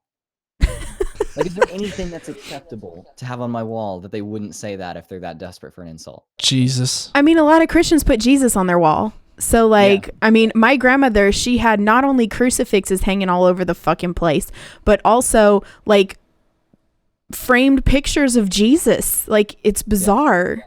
So, I mean, I guess I get what he's saying because that's their mindset. Yeah. Very true. All right. Is the next one, Casey, is that one the one that you're reading? No. They're not in any type of order. Okay, so the Truth Channel here. I have to do this one because it's got Oh, and warning, if you have earbuds in, you might John reads all caps and yell. So just earbuds beware, okay?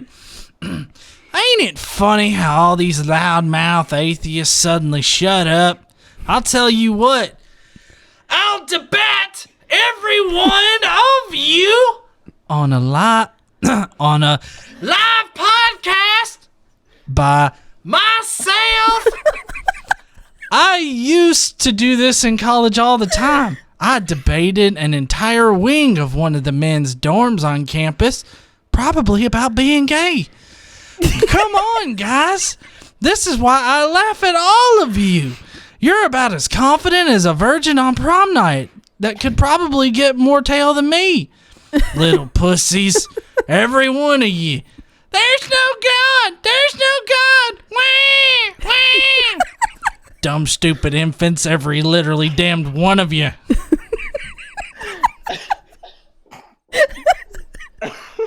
Sometimes these are really difficult to recite. You got to add a little bit more in there sometimes, which is, I took some liberties. And I love how you were like, you didn't even say debate. You said debat. I read them literally. I'll debat every one of you fucks. It's like, I'll come through and I'll take your bats away from you. You hear me? This is probably my favorite one. John, can you please scream, I'll debat every one of you again? I'll debat every one of you. He was recording that or something. He's like, I'm gonna use that. Oh hell yeah, that's gonna be my new text tone. Like, hey, where you at? I'll debat every one of you.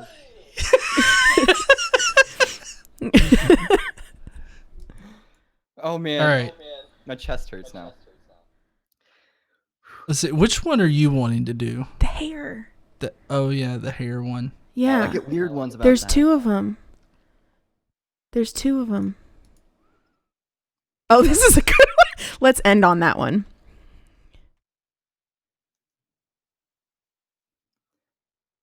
All right, what do we got? There's one. There's one. We're getting to it.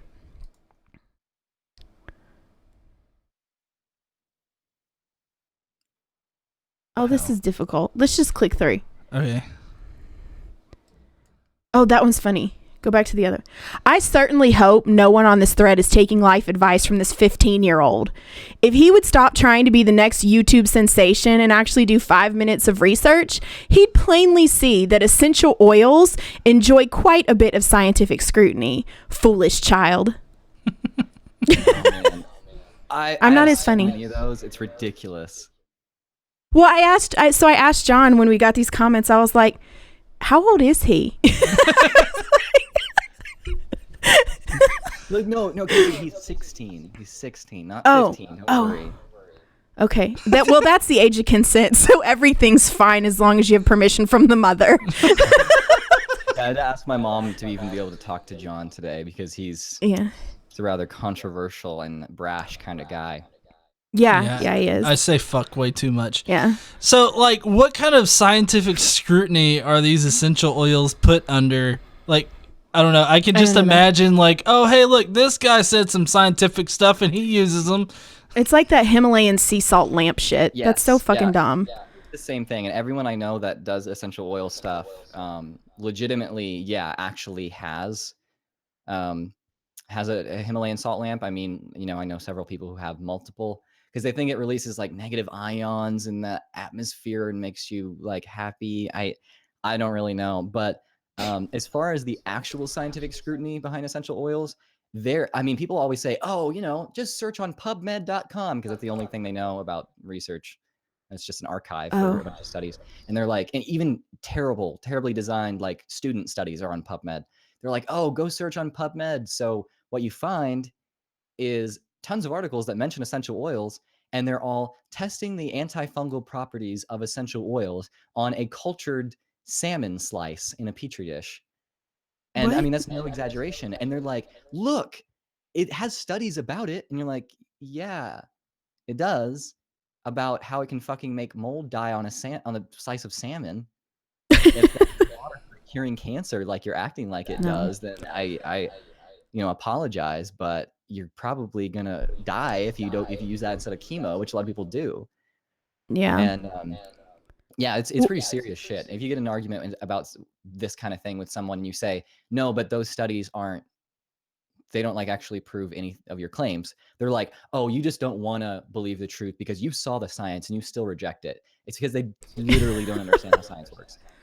Right. Well, we're not going to get to the two I wanted to do because there's one more that GE has to do real quick. But the two I wanted to do are about your hair. Apparently, it looks plastic and fake, and you should do something about that because your hair sucks. In a minute, I'll have Rachel be the judge of that because she's definitely the most fashionable of all of the atheist YouTubers. But Well, apparently your hair's a problem for some people. It really is offensive to a few people. Yeah. Unfortunately. Are you ready? This next one's pretty simple. Satan.exe says kill yourself. Well, no. Time to get the bleach. Got some pills here.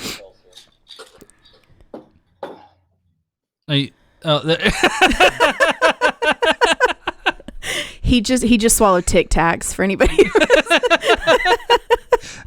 All right, let's see how long I can make it, Rachel. It's like, oh, let's get the Pop Rocks and the Diet Coke and see how long before my stomach explodes. Oh my god. All right. So, well, I guess maybe Drew and I can go through these on a collab video for my channel so I can become more relevant. Yeah, that sounds amazing. All right. So, I'm going to get set up right now for Rachel and them to come on. So everybody, you and Rachel just have some talk. I've got the other special guest coming in here soon. Hopefully, he's got the link. So, okay, cool. All right. Well, I want to welcome you, Rachel, to the stream. I appreciate you joining. Yeah, thank you for asking me. It's been really fun to watch so far. Yeah, I would hope so. It's so weird. The time really seriously flies by. I know, right? And like, everybody. I thought the half-hour bits would be longer than they've been, like in a good way. But yeah, for sure. Yeah, I wish that we had more time to be able to do this. My in-laws can only be out for so long. They don't know I'm doing this, but yeah. So, I want to go ahead and bring up this tweet that I'm seeing flash across my Twitter notifications here. You have a very serious question. When you and Alex from Cosmic Skeptic have babies, is it weird to ask if I can be the godfather? That's not weird at all. I'm going to have some as intelligent as hell godchildren, so I am all about that. That's good. I think Dan might have a problem with that, but once you He'll navigate be that, fine. Yeah, I mean, there's enough people wanting me and Cosmic Skeptic together, so I think we've just got to give people what they want. You know, screw Dan. Yeah. I've had some people wanting me and Cosmic Skeptic together. Oh, it's see, now that would just be confusing for the kid. Oh man, but I want to go ahead and introduce our special guest here. It's Cosmological. Do you mind if I say the account that you usually comment under, or do you want to stick with Cosmological here? Yeah, I want to stick with Cosmological. Thanks. Okay, yeah, no problem. But so I'll just say Cosmological. He is very active in supporting tons under a different name, just super active in supporting literally everyone that has been in the stream so far and everyone yet to come, and then tons of people who haven't been in the stream.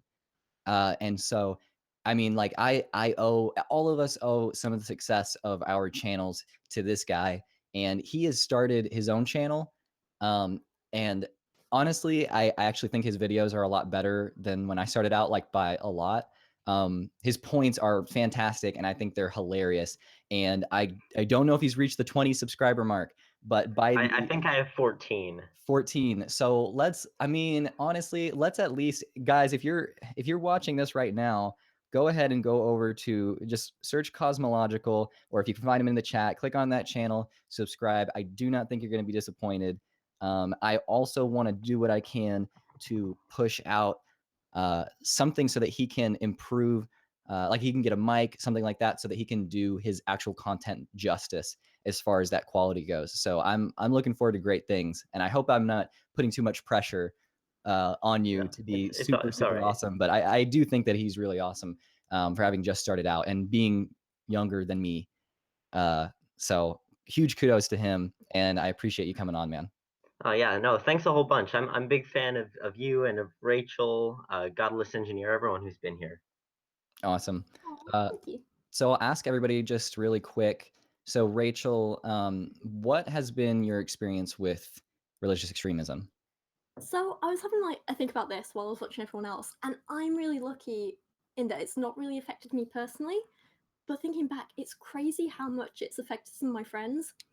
So even back when I was at school, a lot of my friends were Jehovah's Witnesses, and there were just silly things where if we wanted to kind of like help them celebrate a birthday, they'd be like, okay, it's fine, we'll like set presents, but we have to like sneak them past our parents. Like they couldn't say those things. When they were picking unis, they were told, if you go to this uni or this uni, that's it, you're out of the family, and things like that. And it just seems insane to me, like kind of how controlling they were. And then when I was at uni, one of my best friends is from Yemen, and he grew up in obviously like a Muslim family. And there were things at the time where he'd have to hide things from them, like the fact that me and him were housemates. Like he couldn't be housemates with a girl, Oh, so okay. he'd have to hide that from his parents. Things like if he was drinking, he'd have to hide it. And then recently we were just like having a catch up over Facebook, and he was like asking me how life was. And I was like, oh, it's good, you know, I'm living with Dan now, this and this. Then all of a sudden he was like, oh, by the way, I'm engaged. I was like, that's amazing. He was like, yeah, no, it's an arranged marriage. Ooh.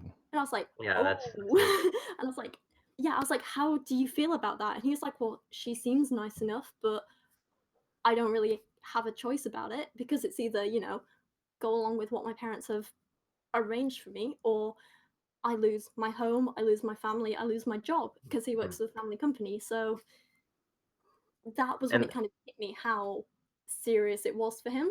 Yeah.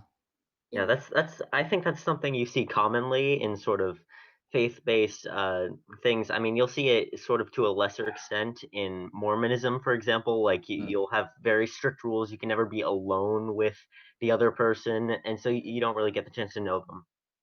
Yeah, it was the same for Jehovah's Witnesses. Like I knew a lot of people who like just couldn't be alone with guys, and they'd have to literally like sneak around their parents and stuff. And it just seemed so sad to me that you had to hide so much from your family. Yeah. Yeah, it really, I think it negates the closeness between you and your family. I mean, there's no real relationship after a certain point. It's just horribly sad that that kind of thing happens all the time. Do you think, for both of you, do you guys think that you'd be able to do what you're doing? And even Cosmological, with just, I think you have 3 videos out. Do you think that you would have been able to do what you're doing now in an Islamic state, or where these activists that we're trying to help out are? Oh, I definitely couldn't, but I mean, just hold on a second. I'm gonna be missing in action for a second. Oh, no, you're good. If that's okay. Yeah. So Yeah. Rachel, what do you think about your channel? Definitely not. Like, did you see that article that came out recently about there are a bunch of Muslim speakers saying how women shouldn't do YouTube because it puts them in a position where men can objectify them and things like that? And it was just, it said something like women doing YouTube was setting men up to sin. Oh my God. Yeah, it was ridiculous. And So it's like women can't even be visible. yeah, You pretty know, much. that's ridiculous. Yeah, it's just, it really does make me realize how lucky I am to be, you know, just born where I was born. You know, the UK is Yeah. very, very accepting, and I like that about it. And there are certain communities which are oppressive, but on the whole, like, I'm very, very lucky, and I really do appreciate that. Yeah, definitely. And I mean, like, you guys know, and a bunch of you guys, including yourself, Rachel, posted about the live stream on Facebook. And, you know, we're friends on Facebook, but you didn't tag me in it, which was the right thing to do. And I appreciate that, because I realized, you know, you had listened to my situation and you were aware of that. So I really appreciate your understanding with that. But I mean, for me, if people knew about me and about my channel, that would be a huge problem, and I would lose tons of relationships. Eventually that's going to happen. It's just, for reasons I don't go into, not the best time. I've told a couple of people that I've DM'd with, but yeah, but still, I mean, I could go to anyone I know. I could go to their front door and say, like, fuck you and your God. Nothing. You know, they're gonna be offended. I'm not gonna be honor killed. But the people that we're trying to help out here don't say anything even remotely close to that necessarily. They don't have to, and yet killing, honor killing in the case of, if it's your children, or just killing, someone that you happen to know, or someone you don't know, someone you heard about on the internet and don't know personally. It's ridiculous. So that's what this whole thing is about. I like to take every opportunity I can here to demonstrate that how serious the situation is. And if we reach $1,000 here, whoa, we're up to 360 now. Awesome. Yeah, I was gonna bust in and say that we've passed the 250 mark there, Rachel. I saw you say something in the stream earlier about that. That's pretty fun. And I think there's also a thing that Drew is supposed to do. Yep. Oh, for sure. So apparently I have to say the P word. It's a bad word. Uh-oh. All right, well, I think that we've introduced our cause enough, but this is for Secular Rescue, guys. So let's go ahead. Rachel, I'll have you start that out. Wait, do I have to say penis? I know it's a normal word, but it feels really naughty. Put me in like a biology classroom, I have no problem saying it, but like, I don't know. So you didn't ever play the penis game as a kid, like yelling penis as loud as you could? Oh no, we played bogeys. You had to yell bogeys as loud as you could in public. That's Harry Potter shit here. All right, I gotta get this going. So we're over 250, well over 250. So you guys ready for this? Yeah. I used to do this for my kids I worked with in social work. All right.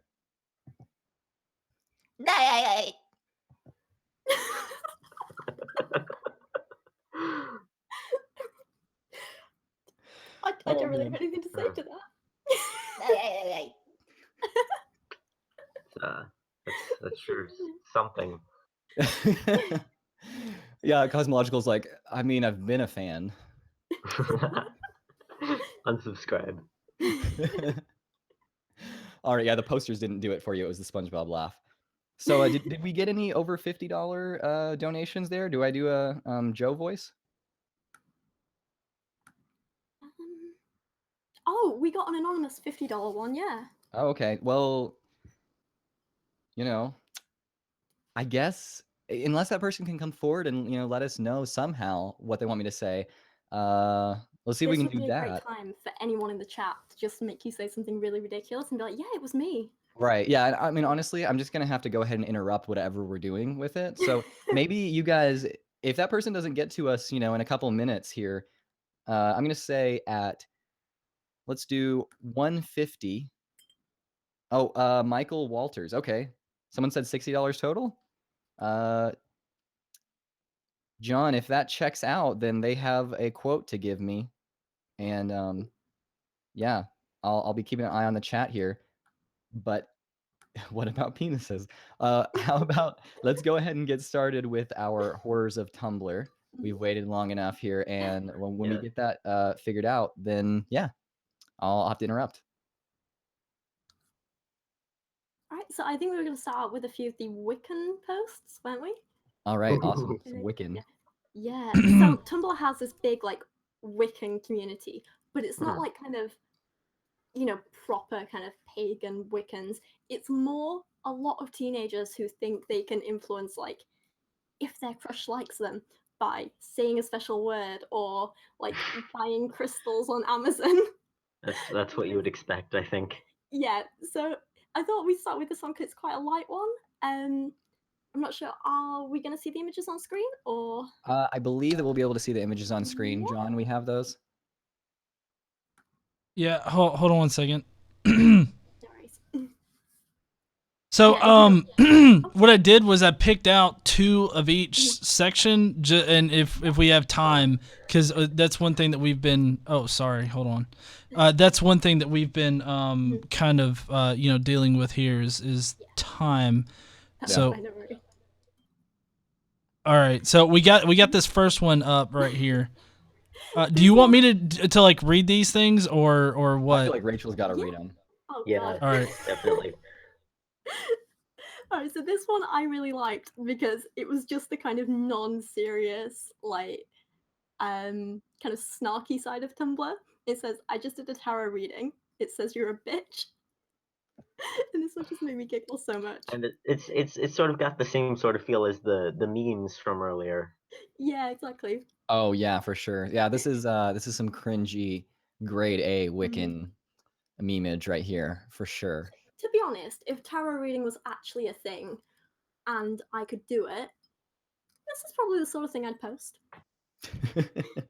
7.3 spices. Alright, what's the next one? I think the next one's a little bit more serious. If you got this? Here we go. Oh yeah, so this is like a whole kind of sub community of the Wiccan community, and these are weed witches, who basically they use weed in their spells. Yeah, spells. That's what it takes That's to what make they you are. think spells work, I guess. Yeah, so this one says, instead of mixing tobacco with your weed, mix it with dried chamomile flowers instead. It will have such a smoother taste, and it's so much more caring for your body and the environment. Also remember that chamomile is used in spells for peace, love, tranquility, and purification, so you can get high and do spell work on peace and love or purification, or just meditate on these things. Happy smoking! Oh my god. That's amazing. Just pro tips that do not work. Well, you know, they might feel a little bit more peaceful afterwards, Oh, but okay, sure, I'm not give sure it. it's the chamomile. I mean, I feel like that's just gonna put you to sleep. Chamomile and weed, Yeah, pretty much. you're gonna dream some stuff, I would think, and so maybe you would think that you're like astral projecting or something. If that's in any way related, maybe I'm mixing up my bullshit. But Maybe. oh Gotta man, say though, anything that takes out the tobacco, I'm on board with. You know, because yeah. I mean, it's better to take out the tobacco if you can, for sure. Chamomile's probably a little Probably a healthier. good idea. I mean, Oh god. it's not going to be as harmful that way. that's true. Yeah. I get the feeling that these are all like a bunch of teenagers who think they're really edgy, and they put in like their Twitter bios. They're like, oh, 16, bisexual, weed witch, you know, that kind of thing. Yeah, for sure. All right, what But do we have here? What's our next? okay, I think the next one is from the shoplifting community, which is a really Oh, that's my favorite. yeah, it's so weird, isn't it? So I introduced Zoe Does Life to this a couple of weeks back, and I think she was a little bit in shock. So these are a bunch of kids who try and justify shoplifting by saying, "Hey, it's okay. The big corporations, we're just doing them a favor. They make too much money anyway, and we're kids in need. We need to do this." And then they go out and buy like, they go out and steal designer goods or makeup or clothes or things like that. And just like this post on screen here, they do kind of like haul posts. So they'll be like, "Oh, today I stole this much." Oh my god. So this is a Hey, girl at least who they're not downloading it. I don't know. I Piracy is feel not a like- victimless crime, guys. I still kind of feel like this one's worse because a lot of the time, like if you steal from a shop, the employees can be punished for it, if that makes sense. So Yeah. it depends on the shop, but yeah, they do like these haul posts, and they say like how much this stuff was that they stole, and they'd be like, "Oh, I had like a $200 haul today or a £50 haul," and they'll like post photos. And like, so in this case, they complained that for the longest time I've been struggling to lift high-end makeup, and even though it ain't really high-end, bitch, I did it. And it's so Oh man, it's a badge of honor too for them. yeah. That's impressive in a very I don't know what to say. Depressing way. Yes. Yeah. Oh my god, yeah. So I have to think, you couldn't really be a shoplifting beauty vlogger because then you have to show your face. And if you're admitting to that, I mean, is definitionally you have to be anonymous unless you're really stupid. I mean, you will get caught. Well, you could just not admit that you're shoplifting. I guess that's true. Yeah, and it would just be an implication type thing. Eventually, you could land a sponsorship. You know, it turn yourself Yeah. around. Yeah, I bet all these people trying to partner with you would, or you propose a partnership. You know, can you give me free makeup so that I can use it in my videos? And they're like, I mean, are you just gonna steal it and not make an actual video? Because not a good way to build your reputation there. Not at all.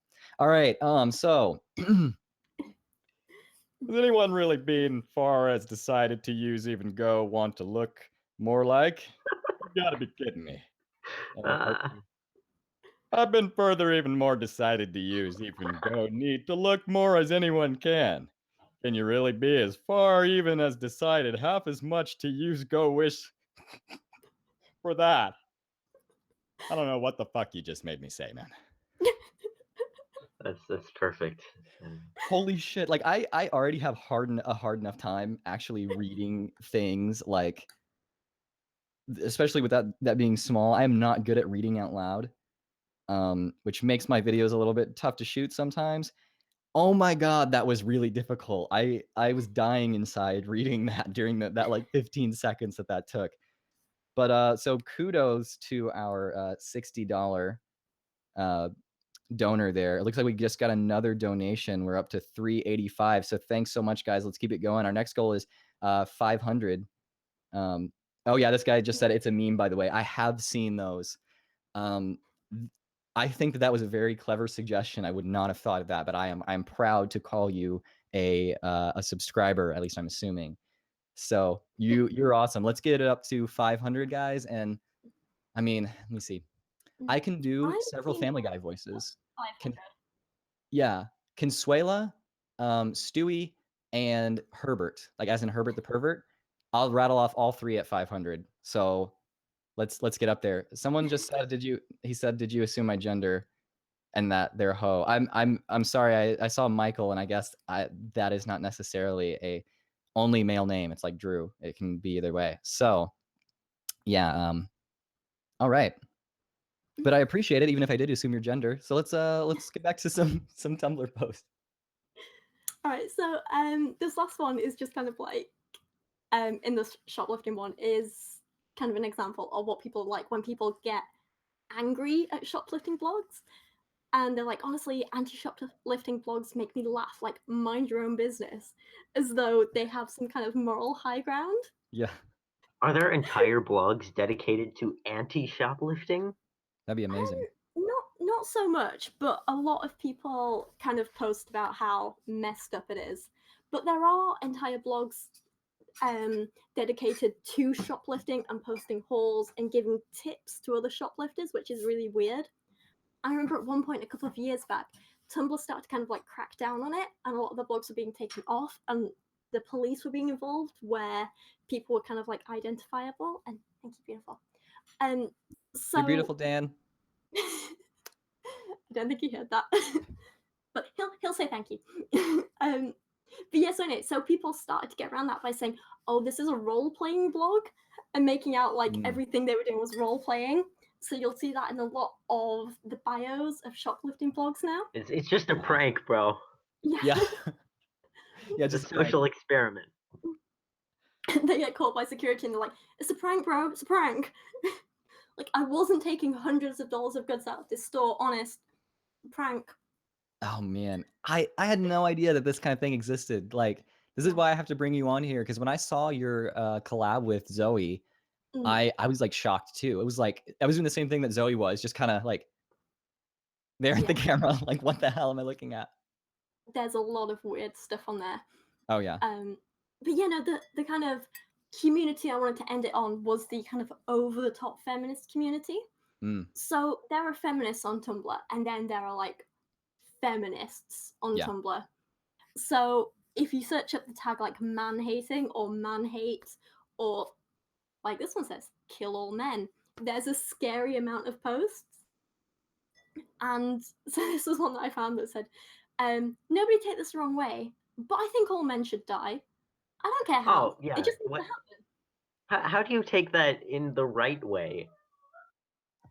What do you mean? Do you not think all men need to die? I mean, I think some, like 70%, but Yeah. I don't know. I think maybe close to 100 would be better. I don't. Those pills should be kicking in. Let me. Do I want to know what you're taking? You guys, no, you can't see narcotics. It's Tylenol. And Sorry, Armin. I don't know if I'm gonna make it through the interview. I'm doing my part for feminism. Oh, good job. Okay, this next post reads, no matter how many times you tell me not all men are bad, it still won't change the fact that all men are misogynistic. Oh god. It comes from this I mean, well, what do you think it comes from? Like, what does that stem from? Oh, I wish I knew. Because like the thing is, you could just say, oh well, this is just one person posting, but then you look at the amount of notes, and it's kind of terrifying. Because when I was searching for these, I searched by like most recent. So this post had been out for like half an hour by the time I saw it, and it already had like 325 notes. Oh, wow. Yeah, which Yeah, means that's that sad. yeah, It's what it is. It's just a ridiculous, over the top exaggeration of what is actually a real issue, to the point where it just becomes stupid. yeah, Oh, yeah, no, I totally agree. I mean, I think that biologically men have some more aggressive tendencies than women, but that doesn't mean that definitionally all men are misogynists that are acting upon some kind of basal urge that they can't suppress or something like that. I mean, I don't know, but I guess I'm not really allowed to talk about that, right? Rachel has to say it. yeah. No, that's true. I mean, as a man, your opinions just aren't valid. So Yeah. yeah. I think honestly, the world would be a better place if we just get rid of all scientific research by men. We get rid of all male politicians. We should wipe men from We history. need To to be honest. decolonize science. Have you seen the video Oh, from fuck, the yes. South African girl with to decolonize science? Oh my God. Yes, not I've seen seen that. that. The Western modality. I remember seeing that. Oh God. All right, The we lightning strikes. The one guy who was brave enough to say, no, the lightning strikes, that's not real. yeah, like being a witch doctor, that's not legit. Well, guys, we have over $500 now. Nice. So Yeah, someone just made a huge donation. Casey is thanking them in the chat. I appreciate so much you giving that giant donation. That means that it's going to be matched by the Richard Dawkins Foundation, and we have raised over $1,000. That's going to be huge. I mean, that is easily round trip airline tickets getting somebody out. So that's amazing that we're able to do that. And I think, I mean, at this rate, we can definitely keep pushing. This link is going to stay up even after after the stream concludes. But that is so awesome, you guys. You guys rock. So I don't want to cut anything short, but I kind of have an obligation. Should I go ahead and do that now, or should I wait until Alex is looking directly at me and never heard this from me? I think you should do it. I think I should do it. Okay. So guys, give me something. What am I saying as Stewie? Oh, you should read one of them. You should read one of the men-hating posts. Oh, okay. That's perfect. That's yes. the best No idea. matter how bad, no matter how many times you tell me not all men are bad, it won't change the fact that all men are misogynist. That's amazing. Oh, that's great. Okay. Love it. Do we have another post that I can read as Consuela? We should do actually. I don't know if it gains me any cred, but I about 50% of my family is Hispanic, and like they're actually native Mexican, and they all think this is funny. So I don't know if it gets me out of white guy jail, but okay.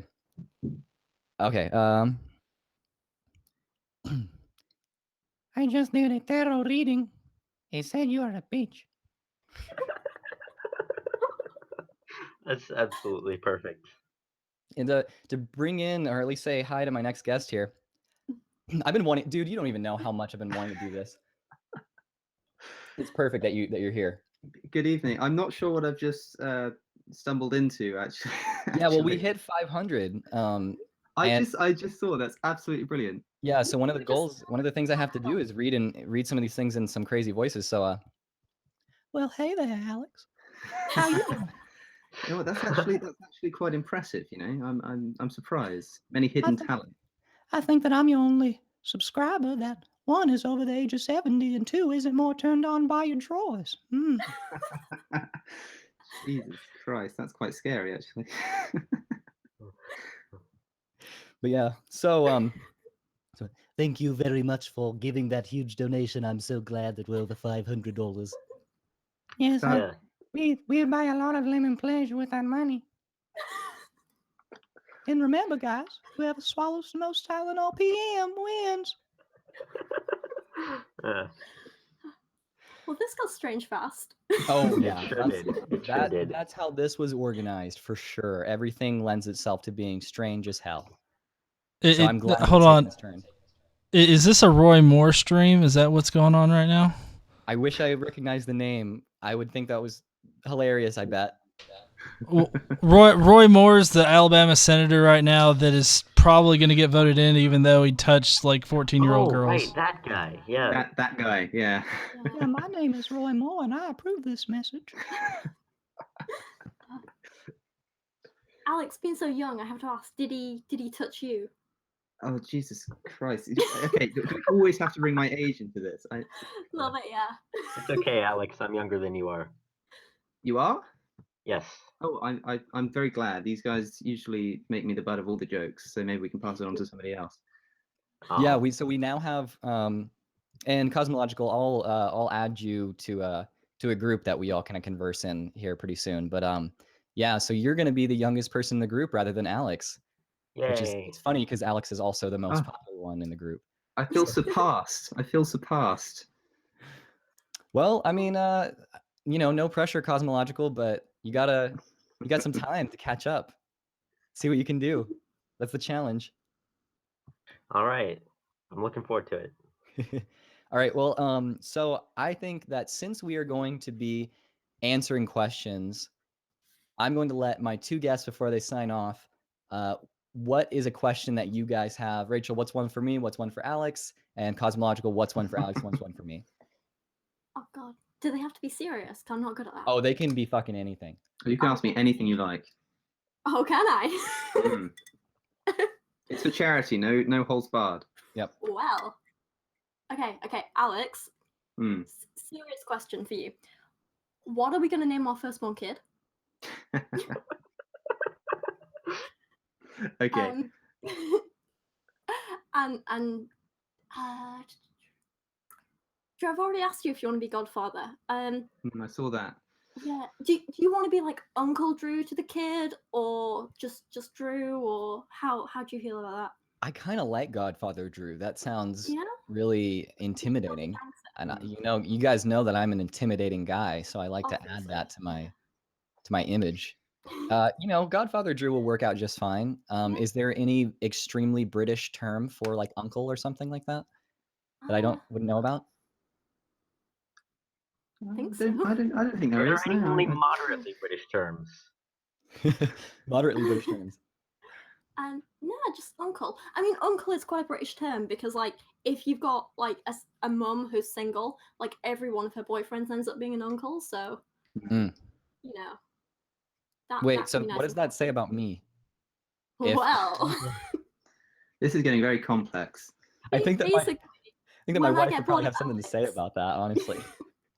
no, she'll be fine with it. When I get bored of Alex, I move on to you. You become Uncle Drew. Everything will be fine.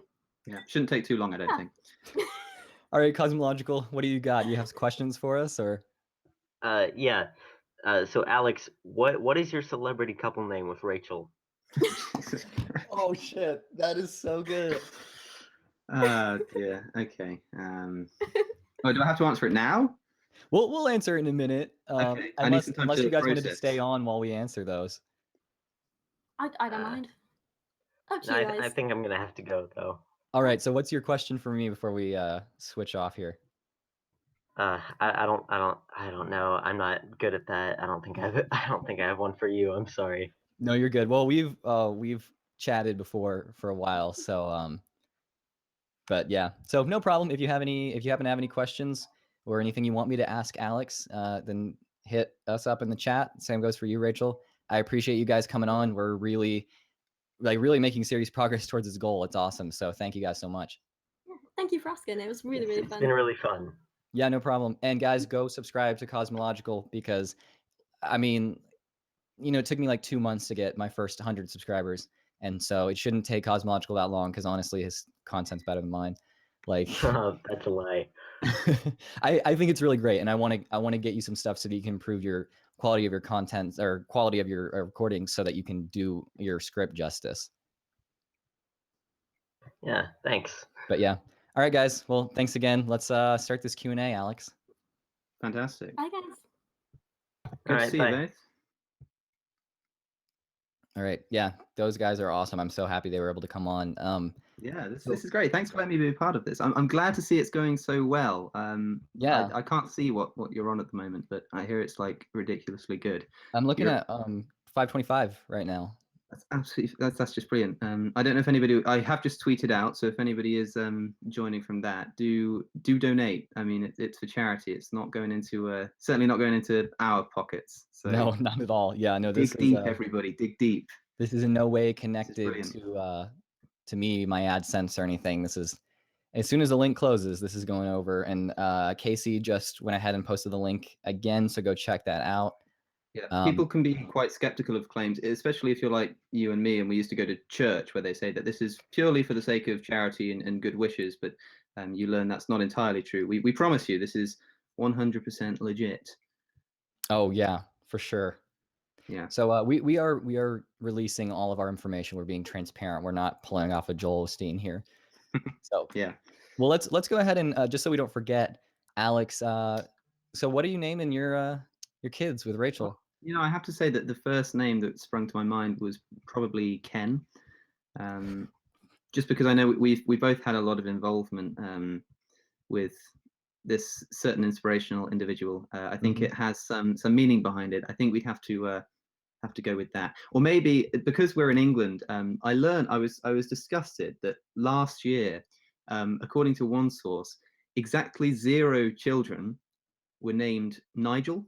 Not a single child was registered born Nigel, and I think it's such a shame that such a wonderful name has gone out of fashion. I think it may have something to do with Nigel Farage. It's possible, but I would love to be. I'd love to make it so that name is extant again. I'd hate to see it completely go out of use. So one or the other, I'd have to confer with Rachel on that one. So is it going to be Ken Ham O'Connor? Or Yes, what are we looking but at? it could be like a sort of quadruple barrel name, some mixture of Ken, Oates, O'Connor, and maybe drop in a few other references in there. I'm not sure. I'll have to do a bit of conferring, but I think Ken's up there. Maybe Nigel. Nigel can be the middle name. Ken, Nigel. Well, what if you did Nigel Banana Man O'Connor? Oh, now I like the sound of that. Yes. There's too many suggestions. How long can a name be legally? That's the real question here. How many middle names can you? I think it depends on the country. Oh, I think Rachel has just commented she prefers Ken. So, well, I think I'll have to submit to that.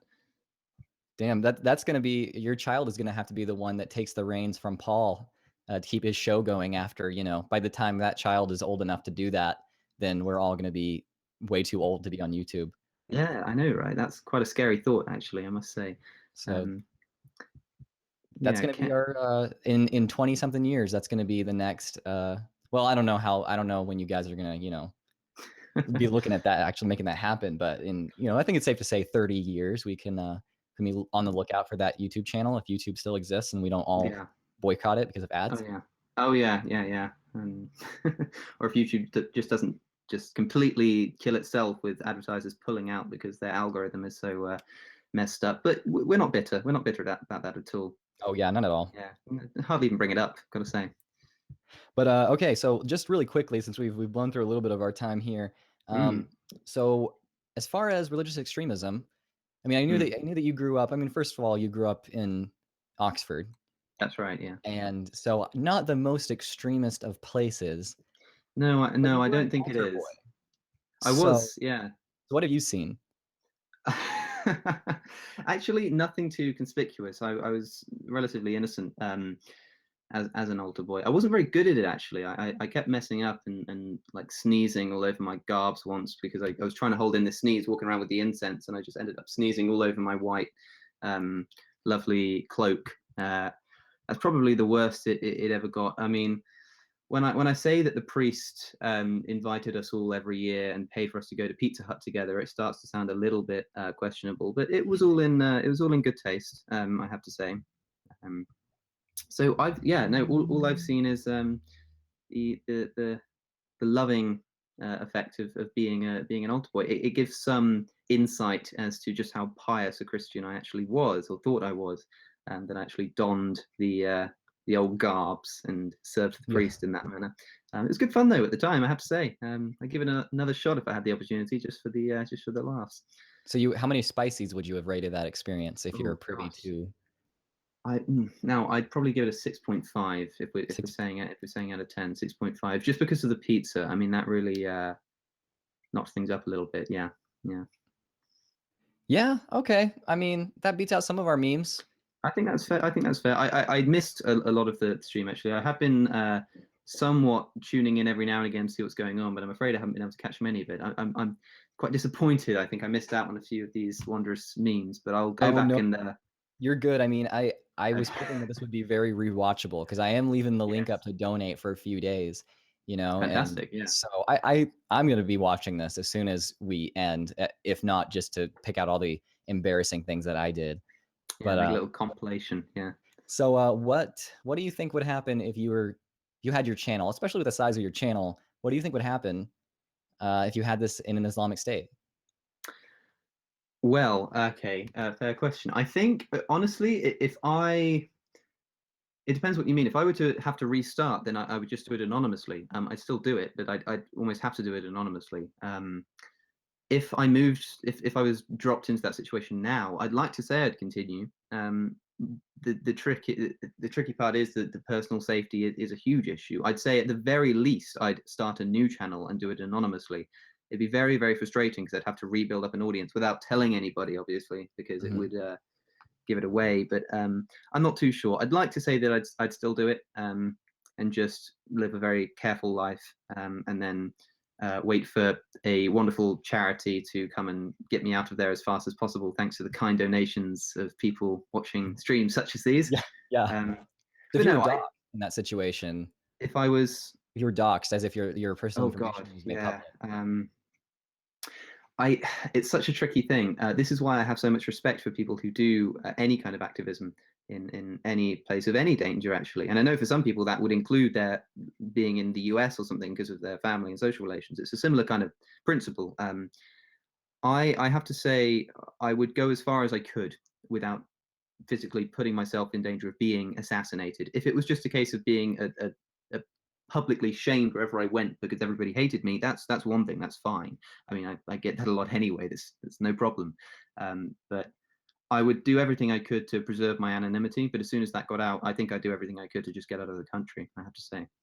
Yeah, so I think that's what a lot of activists do. I think that they write anonymously, but then they do get doxxed because there's such a pressure, a social pressure. I mean, not to do what they're doing, but then also I think people are pressured to find out who this person is that's writing this so that they can figure out how to silence the blasphemer. Yeah, I take it as somewhat of a compliment, actually, if people are so endangered by the things that I'm saying that they want to put me to death because of it. That means that they've probably run out of arguments. So take it as somewhat of a compliment, if not a bit of a twisted one. Definitely. So, I mean, for all the people, I mean, you tweeted it out before you came on. So for all the people who are just now viewing, we have 145 watching now. It's a little bit higher than we've been doing. So that's doing pretty well.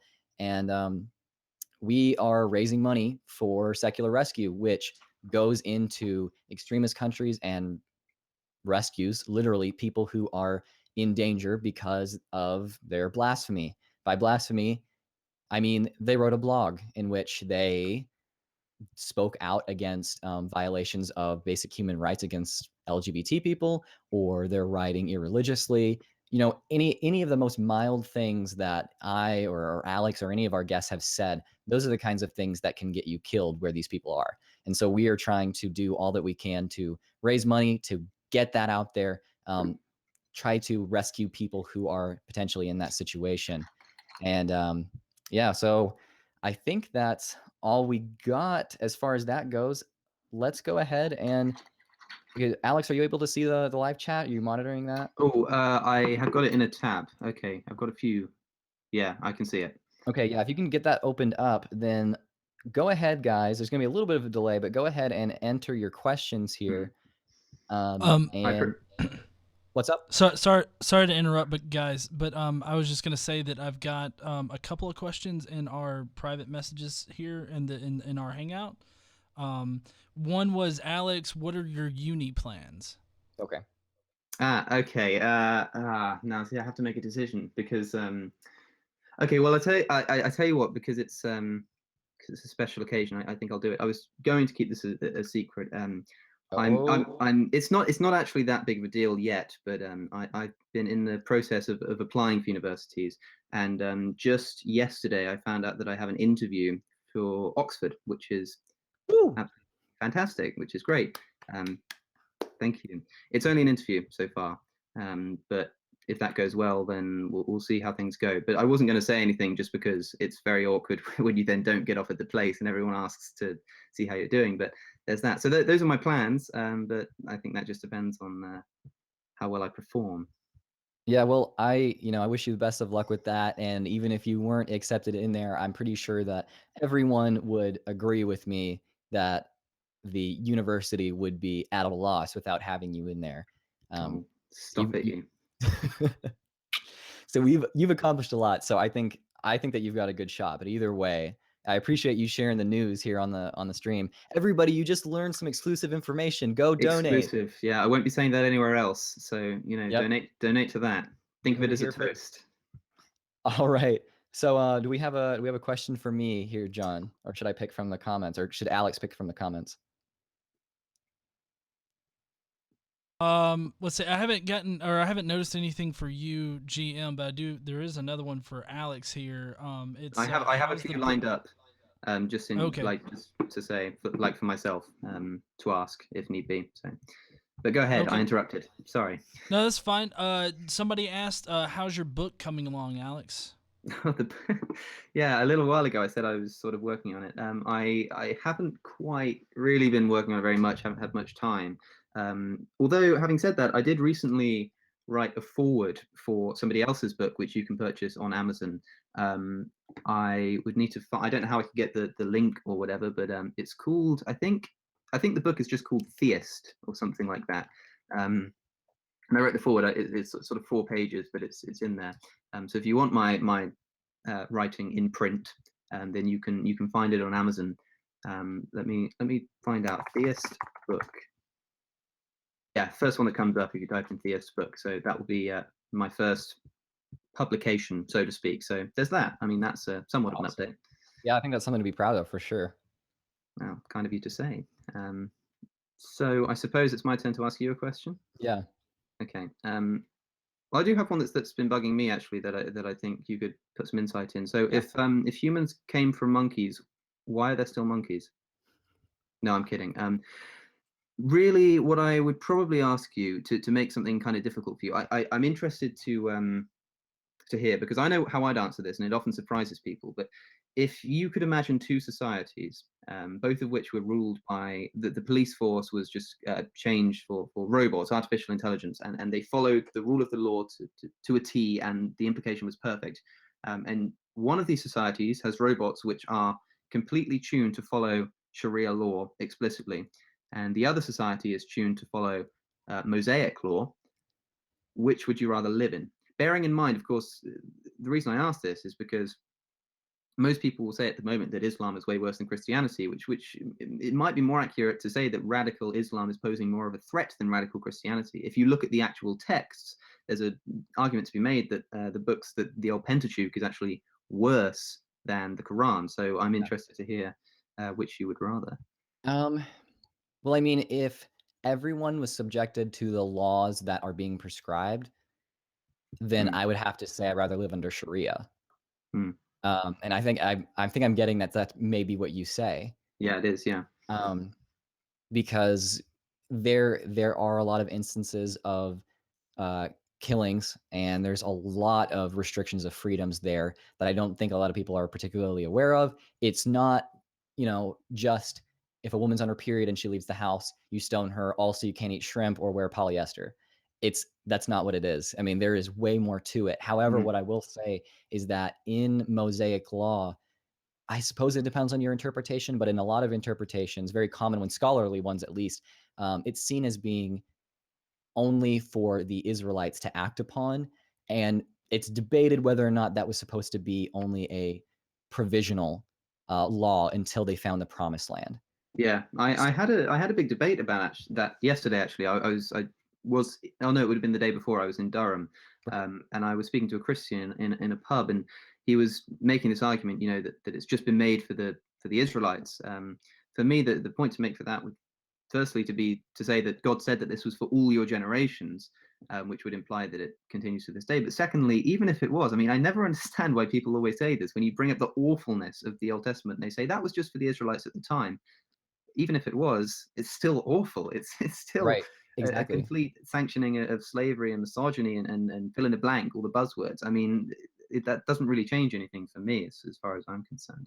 Yeah, and I mean, that's why it doesn't matter how many people had to follow that or that was enacted upon. It's still just blatantly immoral, Yes, incredibly exactly. repressive. And maybe it's selfish to say that if it was only enacted upon the people that maybe it's prescribed to or mentioned to in the text originally, then I would pick to live under Mosaic law, because the majority of people would not have to live under it if you Sure, if yeah. you interpret it in the way that only Israelites have to.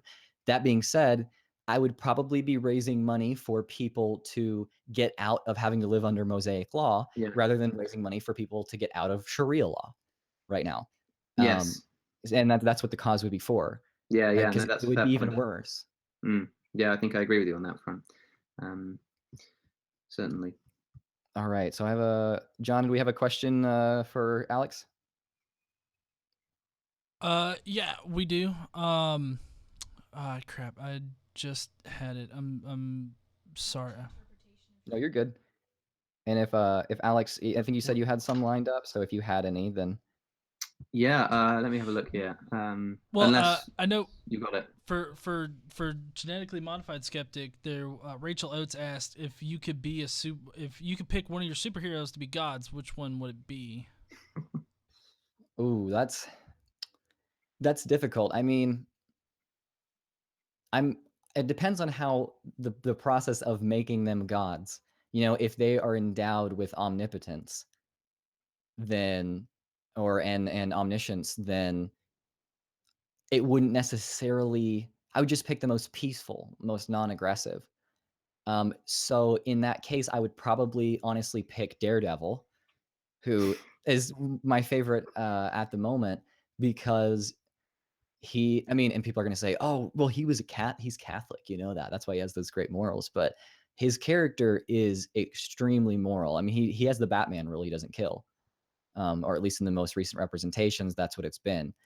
And he's very self-sacrificing, doing everything for the good of everyone else while being very mature. And Daredevil doesn't get his feelings hurt very easily. I really like Spider-Man, and I think that he's very caring and he's definitionally very self-sacrificial, but he's also not that mature.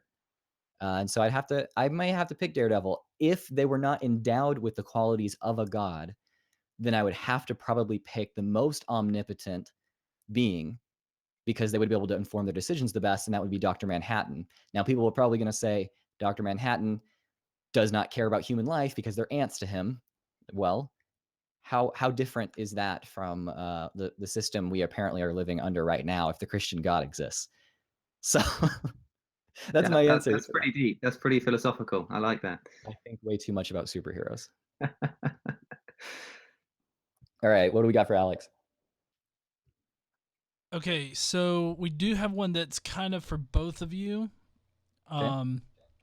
Says from Tom Grobe in the comments, hey Alex and GM, I'm going to give a speech at my university about the dangers of ideology. Can you give some insight into your thoughts on the dangers of being a radical in politics or religion?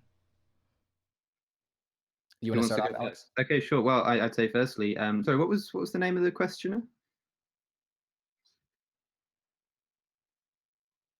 Tom. Okay. Well, yeah, Tom. It's great that you're doing that for a start because, like, I know it's ridiculously daunting to do public speaking. So it's I tip my proverbial hat to you, so to speak. What I would probably focus on myself is try to be as nuanced as possible because you can go in there and you can say that extremism is bad. I mean, everybody sort of, I think, is roughly on board with that. or at least the people who would go to an event like that. So speak about the more nuanced sort of psychological effects. Don't just talk about the immediate effects of violence and terrorism that can ensue, but also the effect that it can have on the conversation and things like freedom of speech. I mean, you're seeing it at the moment. Radical political and religious groups are having a huge effect on freedom of speech, and it's a kind of censorship that isn't. It's odd. There are two forms of censorship. The first is physically imposed, so people will stand up with placards and megaphones and they'll shout you down. But there's another, I think, more perverse form of censorship, which is sympathetic censorship, where you censor yourself because you're afraid to say something that might offend or upset or provoke even. I think that's one of the main effects that extreme political and religious views can have. They take things and they push them out of the realm of conversation. They say you're not allowed to talk about this, and if you do, you will be shunned for it. It's of course, the obvious example at the moment would be the criticism of Islam. Maybe not quite as bad as it could be, but certainly bad enough. And the effects of this extremist view that Islam really is perfect and untouchable, unassailable. Sure, it has the overt violent effects on society, but it also has this kind of trickle down effect on freedom of speech and the ability to criticize. And then that gets applied to other religions, because Christianity will say, well, why can't we get that privilege too? And before you know it, you're practically living in a theocracy where you're not allowed to touch religious ideas. That would be probably my approach. Yeah, and I think what I would say as far as a format goes, you probably want to take, and this is a tip from street epistemology. If you're going to make any kind of controversial statement, I would recommend doing it at the end so that you're not shut out. Yeah. But I would probably say maybe start off with something that people are going to relate to there. You know, a lot of the time the reason I have my channel and do what I do, as far as alternative medicine and atheism stuff, is because one of the reasons I came into atheism is because I gained critical thinking skills trying to figure out whether or not essential oils were actually medicine. And yeah, so maybe think of some kind of extremism that you know everybody's going to relate to, or at least more likely to relate to. Start off with that, and then toward the end of your speech, you can talk about, you know, if we're applying our understanding of extremism being harmful and what we can do, and you know these actions that we take toward this already, can't we apply it to something else? And you know that may be, if you're talking to a more liberal crowd, you may be talking about Islam because it's, you know, very much frowned upon to say something like that. But I would definitely leave that toward the end if you can. Make it something, it's your final point that people are going home and thinking about, rather than bringing it up at the beginning and hoping that they'll stick with you. Because if you're a student, I think they said they were a student, then people are there because they kind of have to be. And so they're not going to listen because of your stature. You know, Sam Harris can start out with saying something extremely controversial that's going to turn off half of his audience, but he's got his audience there because they want to see him. So I would save that toward the end. That would be my advice. But definitely don't shy away from saying something that's true, but do make it nuanced and place it strategically. So, all right. I don't know how much time we have left. I do have an interesting question to ask you, but I see the time is ticking, so it's up to you. Yeah, I'm trying to get the link out to Armin. It's not going through. So John, I am going to try to work this out. Hopefully we can get Armin in here. It's not going through for some reason. I'm not sure if I have the wrong link or what's going on, but I'm just gonna try to get him in contact with you so you can send that over. Just FYI. But so Okay. Alex, I'm gonna be typing this, but go ahead and go ask your question. I should be done. Well, it's actually predicated on something which I don't know. Are you a meat eater? Yes. Okay, fantastic. My question, therefore, is if animals could talk and communicate with us through their voice and language, would you stop eating meat? You know, I'd have to say I probably would. But I think that it could be argued that if that was happening all along, then I probably would have never started. So tomorrow morning, they all suddenly, some kind of like Toy Story thing happens, and they all suddenly develop the ability to talk. The reason I ask is because I say, well, okay, but what's actually changed? Just the fact that they can talk. Why does that change anything? Yeah, I mean, if they are staying at the same level of intelligence, Yeah. a lot of animals would be able to, if they had the parts of their brain to be able to speak and they had a voice, then yeah, I mean, they would actually be able to communicate. So of course, I would have to say, no way. There's no way I would go on eating meat. And so But the then obvious that's the thing, though, implication. because Why continue? I imagine the reason is because they'd be able to communicate to you the pain that they're in and the psychological suffering they're going through. But surely we can recognize that that's happening anyway without them needing to speak. And the fact that we're assuming that that's what they'd say kind of seems to imply that. So my question is kind of what's the difference? Just because they can say it or just because they can't? I mean, why does that make a difference? Yeah. It's a tricky question. It's true, and I'm looking at a cow right here. We live next to a field, and it's very Texasy. We live next to a cow pasture, and looking at a cow right now. I ate beef yesterday, but there's no way I'd actually slaughter that cow to eat it. So No. that's it's a moral struggle I have every single day, and I'm sure Alex, you probably have that as well. Absolutely. Yeah, I have to say, I do feel bad every time I walk into a KFC or something. Genuinely, that's not even a joke. I do take a moment and think, goodness, I think I do think about the animals. And I'm hoping one day that it'll be strong enough that I'll be able to give up meat altogether. But we'll see on that. Hi, guys. Hey, Armin. How are you? May I actually comment on that? Yeah. I was gonna. The way I think about animal rights is that you can't take away something from a conscious being that doesn't appreciate it. For animals, most animals are not self-aware, so they don't have any understanding of the fact that they're alive. That means, other than chimpanzees, elephants, whales, and I think crows. I'm not sure if I got it right. But and humans, of course. Other than those, most animals, if they die, you haven't actually taken away something from them that they thought they have. So don't get me wrong, animals do appreciate not being in pain. So pain is something they understand. But being alive is not something they understand. So that's why, for me, it seems like the focus should be for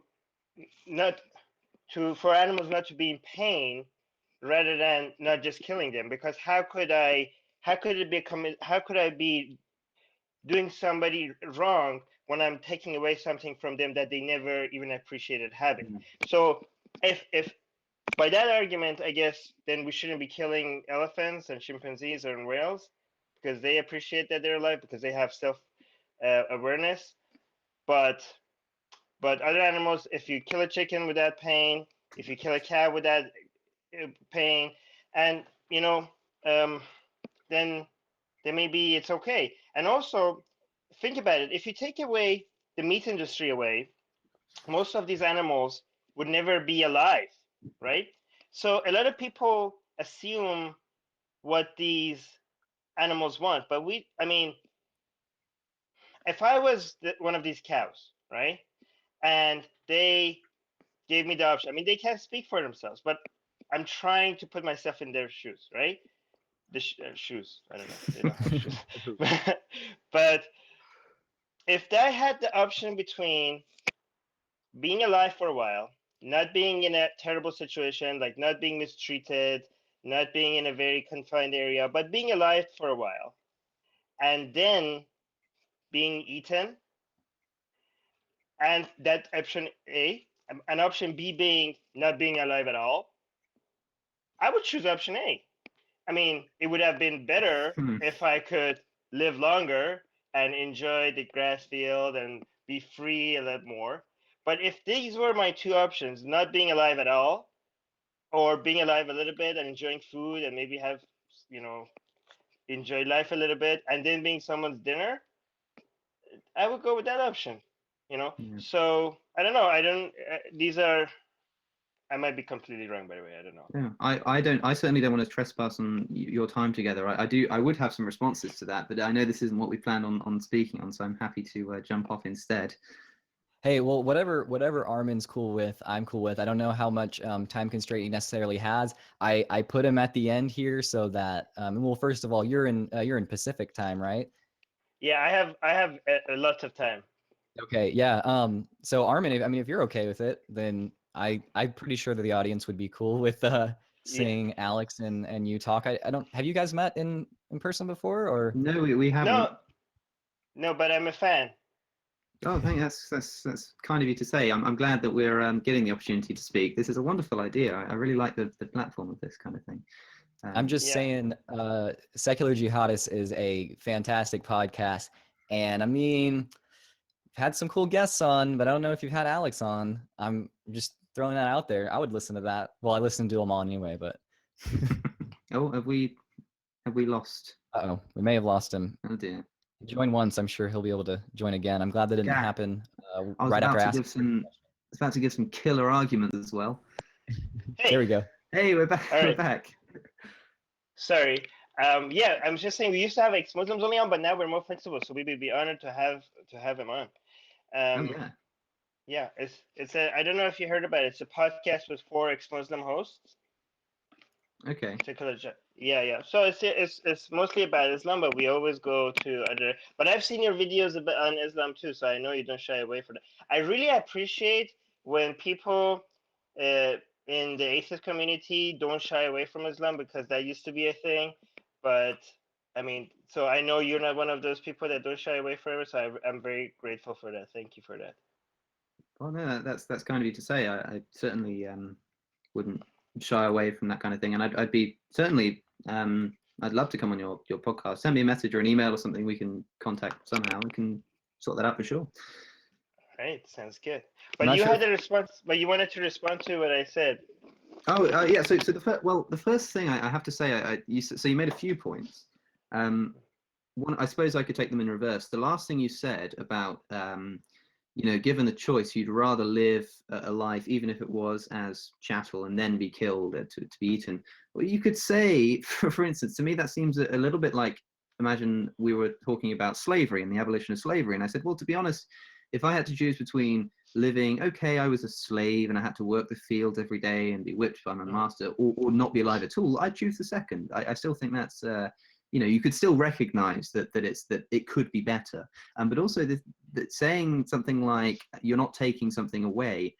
Firstly, I don't know if that's true, because I think that animals have more self-awareness than we give them credit for a lot of the time.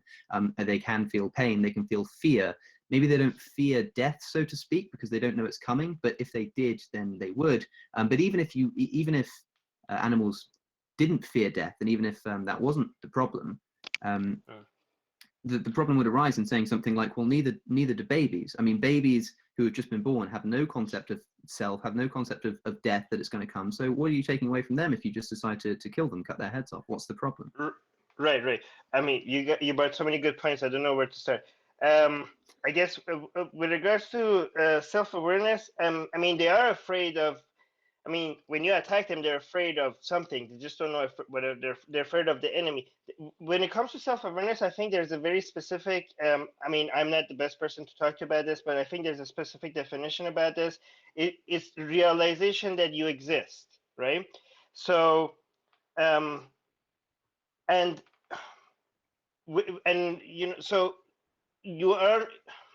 What is exactly? Sorry, because you brought 3 different points. I'm trying to figure out what I remember what you said.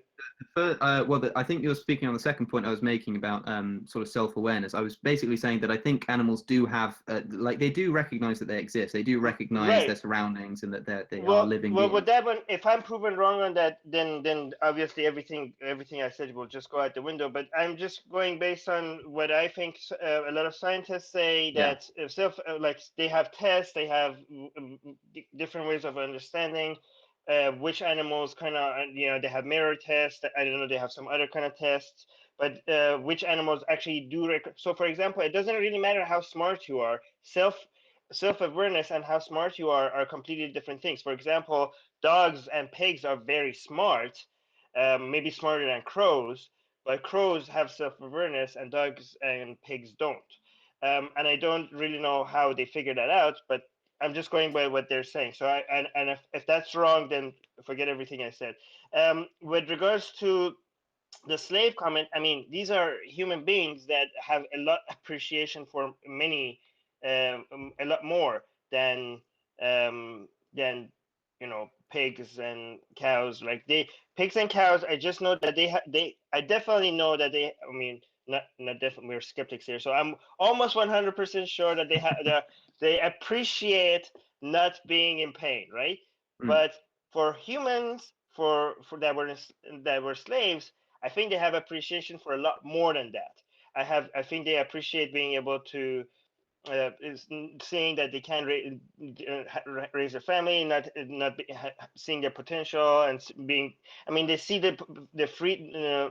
The benefits of freedom, the benefit. I mean, there's a lot that they see that there is there that they don't have, and that sadness and that misery impacts them, right? I mean, it's not just physical pain that they appreciate not having. There's a lot of other things that.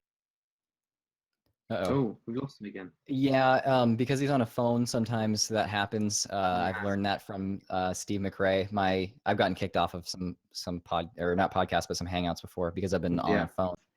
So that's probably what that With is. regards to babies, straight back in. Yeah, with regards to babies, I don't know what's happening today. This is why I'm using my phone because my Hangouts is saying error. I don't know if this is a Google error because my connection is pretty fine. But with regards to babies, the main reason why I wouldn't kill a baby, right, or eat a baby, even though I'm an atheist, is that the parents, okay, even the parent, you are causing a lot of suffering to the parents, and even if the child maybe not understand that is being robbed of, and another thing is even a human vegetable, if by killing it I'm causing a lot of suffering to the family of that human vegetable, then I would not kill that human vegetable. Those are the reasons why I wouldn't do that. One thing that springs to mind that I think might be quite popular with people watching, sort of a point of somewhere to touch base. I don't know if you've seen. There's this documentary. Not to get all animal rightsy on you. I'm not that kind of guy. Yeah, I was gonna say, Alex, I want to make sure that you guys you can get your counterpoint here. But I also want to make sure to moderate our stream. It's not to kick you off. I just want to make sure that we stay on topic. We don't really have a time limit necessarily. But Alex, I think we'd be interested to hear what your rebuttal is. Absolutely, and then I'll jump off. And we'll just keep. Yeah, if that's cool with you guys. Of course. No, yeah, but I'm just so happy I got the chance to talk to you because I'm a big fan.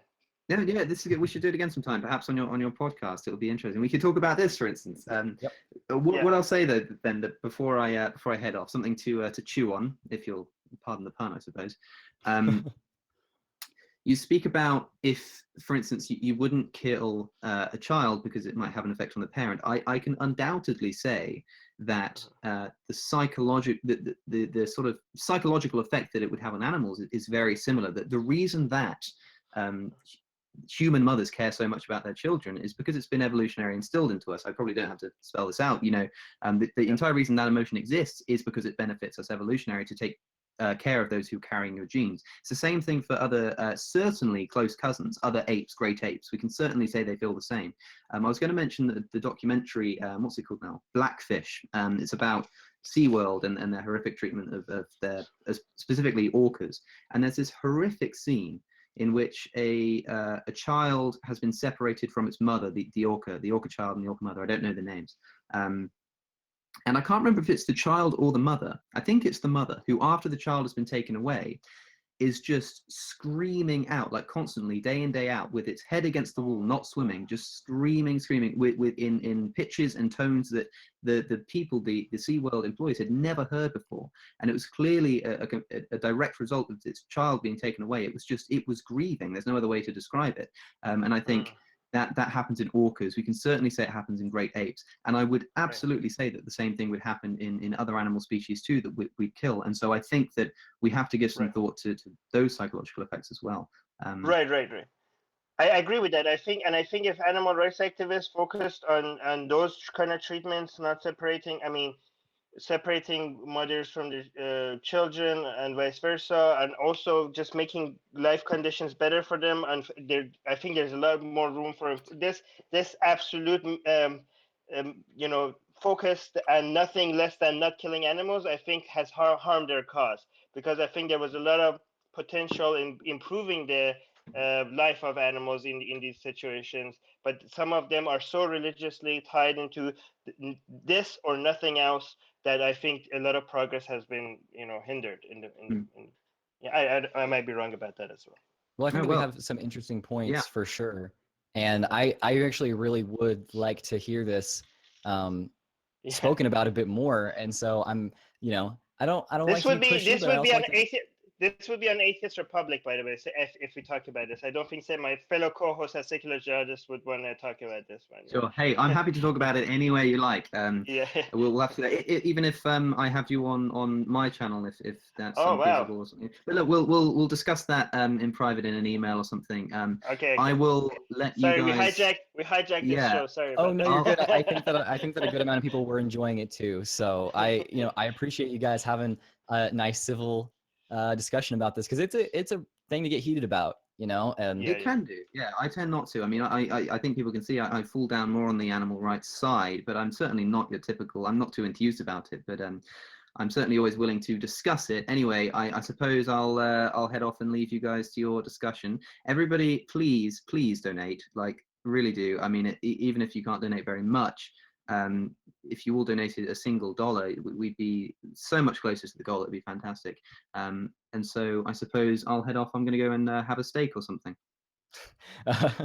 All right. Well, Alex, thank you so much for coming on and staying a little bit past what you were scheduled for. I really appreciate it. And I'm sure we're getting a little bit of your viewership here. We're up at 600. If you could just let people know, let's get to 650, then let's get to 750. Let's keep it going. Yeah, let's do it. I think you've lost Armin again. He'll be back up in just a second. Yeah. There we go. There we go. Right. So I will say goodbye then. All right. There's two Armins. So. Two Armins. Oh my God. All right. There we go.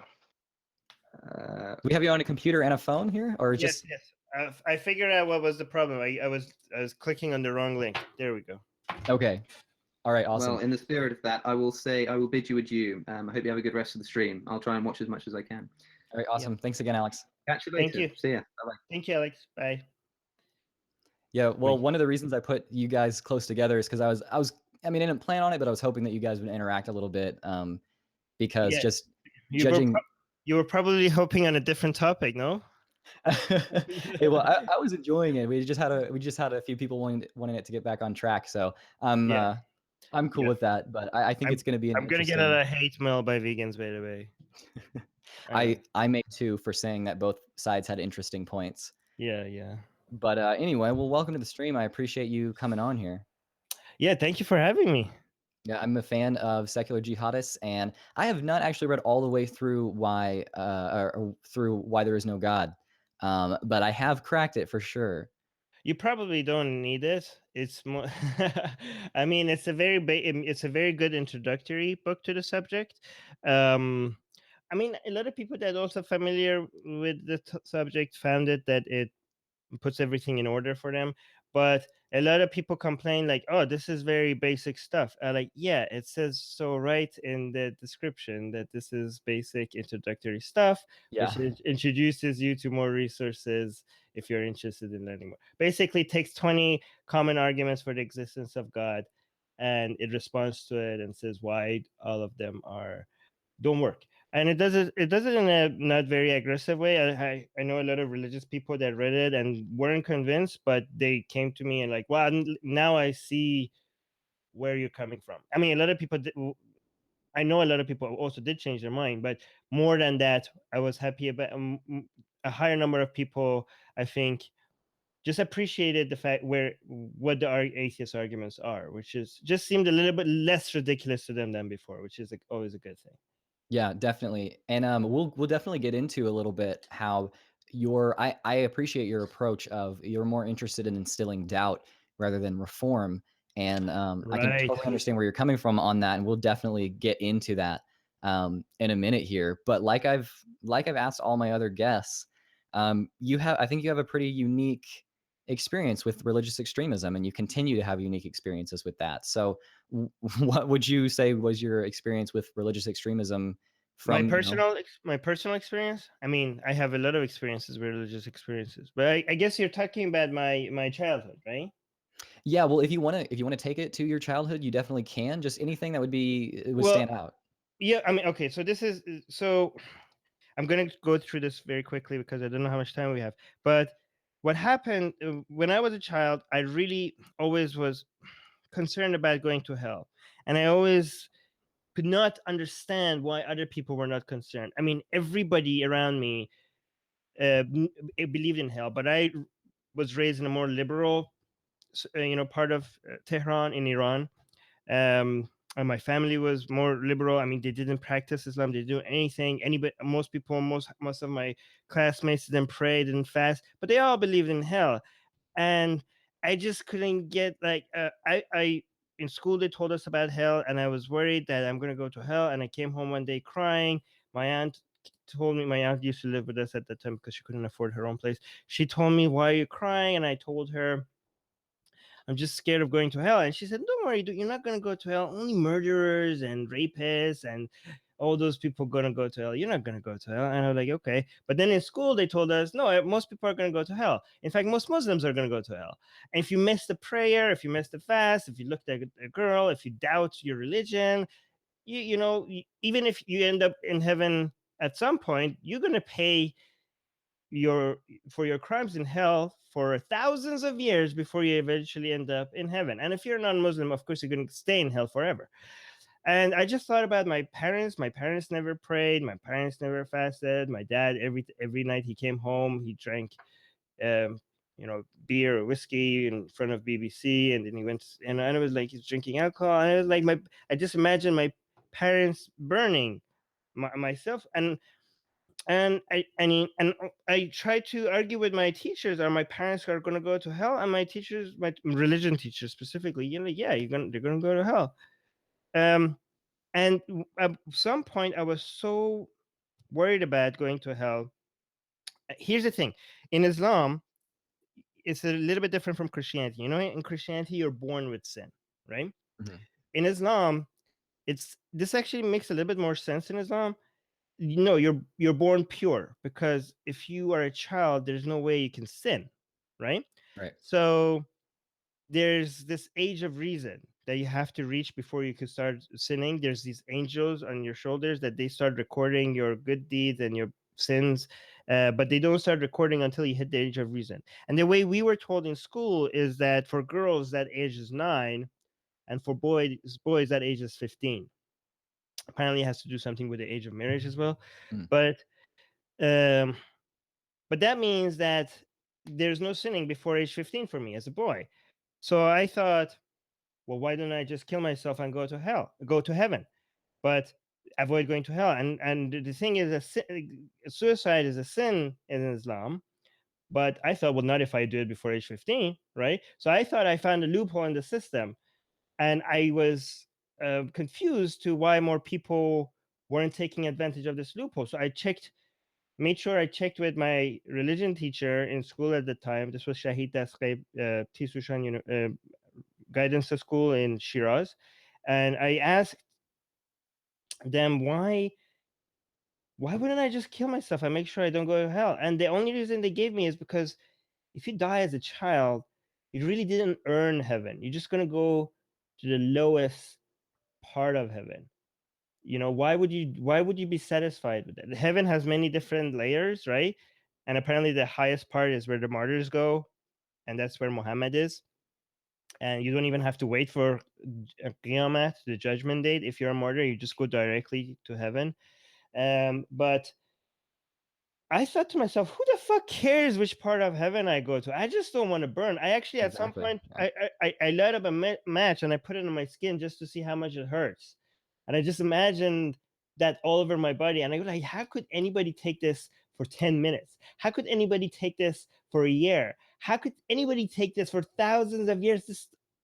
It doesn't make any sense. Like, I would take a fucking parking lot for eternity over burning. Yeah. For any amount of time. I was like, you know what? I'm content with the lowest amount of payment. I'm gonna check out. I'm gonna leave this game. They put me in this game that I never asked to play, and the consequences of losing are so high. I'm just gonna call it quits, right? So I jumped out of the window in my school, and I broke both my legs, I broke my left hand, and I fractured my back. Luckily, I didn't get paralyzed. And I spent on a wheelchair and on my bed for about 7 months. I missed 1 year of school, and the only reason why I didn't try it again is that I saw the reaction of my parents. I saw my mom, just going crazy and depressed. I saw my dad cry for the first time. I didn't know he was capable of crying, and I was like, I just didn't want to see them like that, do that to them again. Yeah. And when I reached 15, I was like, "Fuck! I have to do it. I have to play this." Can I say that? Can I say that?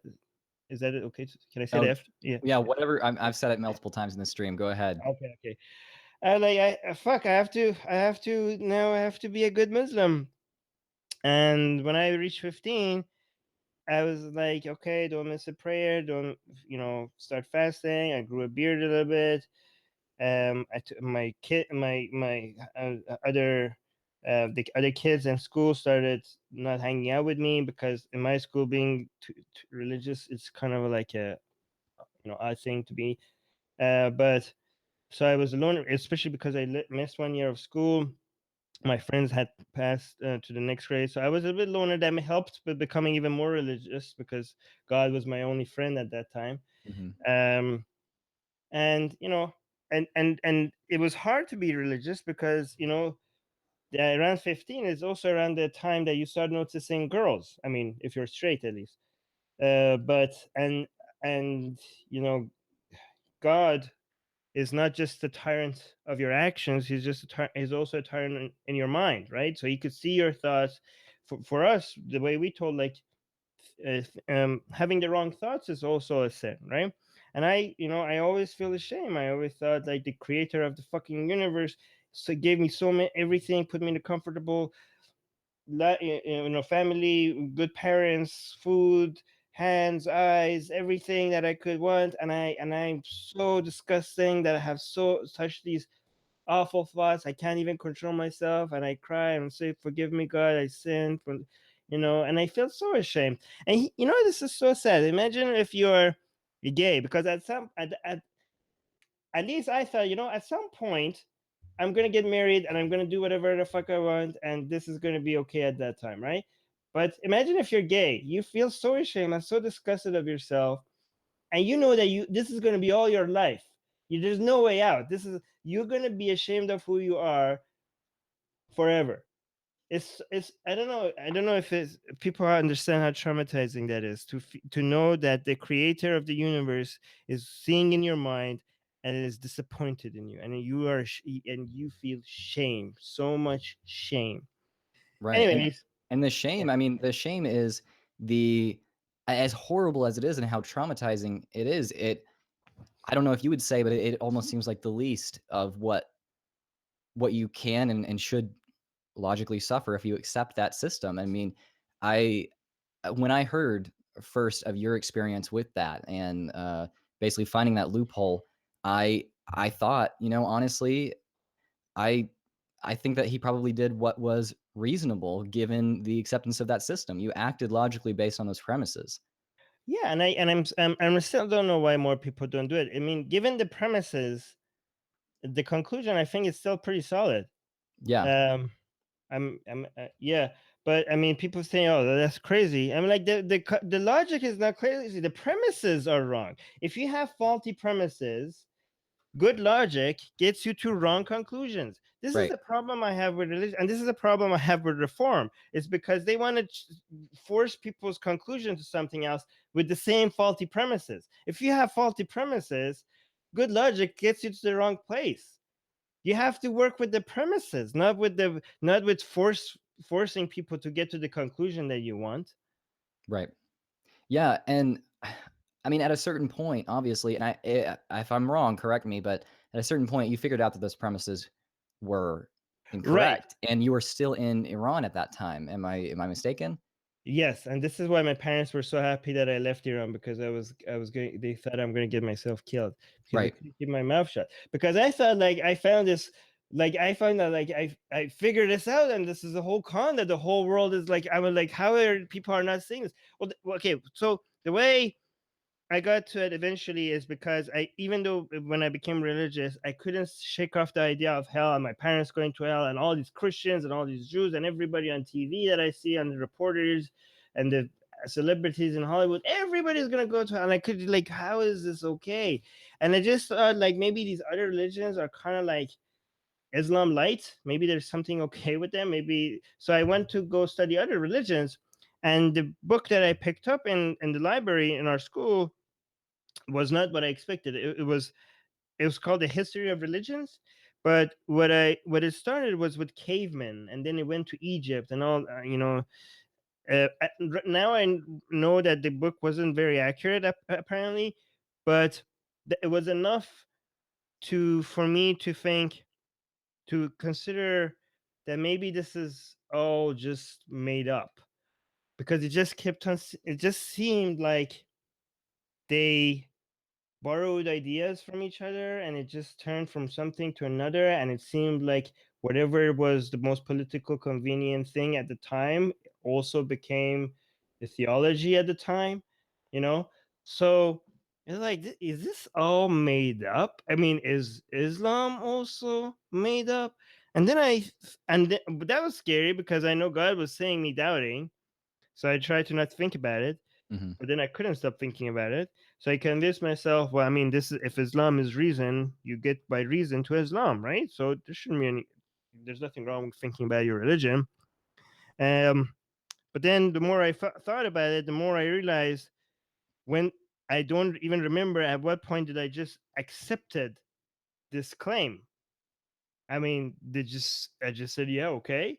And but then I thought, am I that arrogant and that so full of myself to think that I have came up to the realization of this giant con, this giant conspiracy that nobody has figured out? Because I didn't know back then about Dawkins and Carl Sagan and all that people. I thought I just figured this out by my own, and I thought like I'm being so stupid. Maybe there's something wrong with me, right? Maybe I'm just so arrogant to think that I'm smarter than everybody around me. So I just went and told a few people, and it seemed like they were convinced by my arguments. And this is actually what a lot of people don't understand. They think like, oh man, this is in Iran, right? The first two people that I told about my atheism, right? They were very skeptical about Islam within weeks, right? And that made me think that maybe I'm not, maybe I'm onto something, right? So I went and made an online community on Orkut. Back then there was no Facebook, and that grew. It was specific for Iranian atheists at first, and I was so shocked to see so many other atheists there in Iran. And then I made it more global. I made this thing community called Atheist Republic, and that now grew to the largest atheist community in the world with 1,700,000 followers, and growing between 5,000 to 10,000 a week. Um, so, but yeah, the main purpose of building the community was to see that I'm not alone. There's a whole bunch of other people. I mean, when I met other atheists online, a lot of them have came to their conclusion in a different way. Most of them by reading the Quran. My method was just thinking, why do I even believe in this? And that, I mean, I remember myself crying and praying to God and saying that I don't want to lose you. You're the only thing I have. You're the only one I have. You're my friend. You're my creator. I'm losing my faith in you. I don't want to burn in hell. If you're out there, please, anything, a sign, a message, a miracle, a revelation, I'm losing you. Help me not lose you. If you're out there, anything, anything. I begged him, and nothing came. So, if I knew back then as a 12-year-old that this is who I am going to be today, I probably would have tried killing myself again, because the 12-year-old me would be terrified of me today and think that I would burn in hell. So And Yeah. I can relate to that definitely. And I mean, like I said, when I first heard of that story from you, I thought that it was reasonable given the premises. And I honestly probably could say the same thing. If 12-year-old me knew about me now, I may do the same thing. Right. And so obviously I'm glad I never was able to peek into the future like that. Right. But I have to say, I think that a lot of the activists that we're trying to raise money for, and we just got a massive donation. We actually are now at $1,200, $200 over our goal. Who just donated? Thank you. I don't know, but whoever donated that, if it came all at once, hit me up. We need to negotiate something because that is way bigger than just Skyping. Hit me up. I want to do something to reward you for that because that's amazing. If everybody can just go ahead and chat, tell that person how awesome they are. Armin, let's give this person a little round of applause. Thank you. Where is this donation going to? So this is Secular Rescue. What we're doing is we are working to it's a part of Center for Inquiry. Oh, and nice. it basically sends funds to activists or enables people to go into extremist countries to rescue people who are being active, basically being blasphemers or doing something that's against government regulation or at least countercultural that are really persecuted. It's getting those people out of there.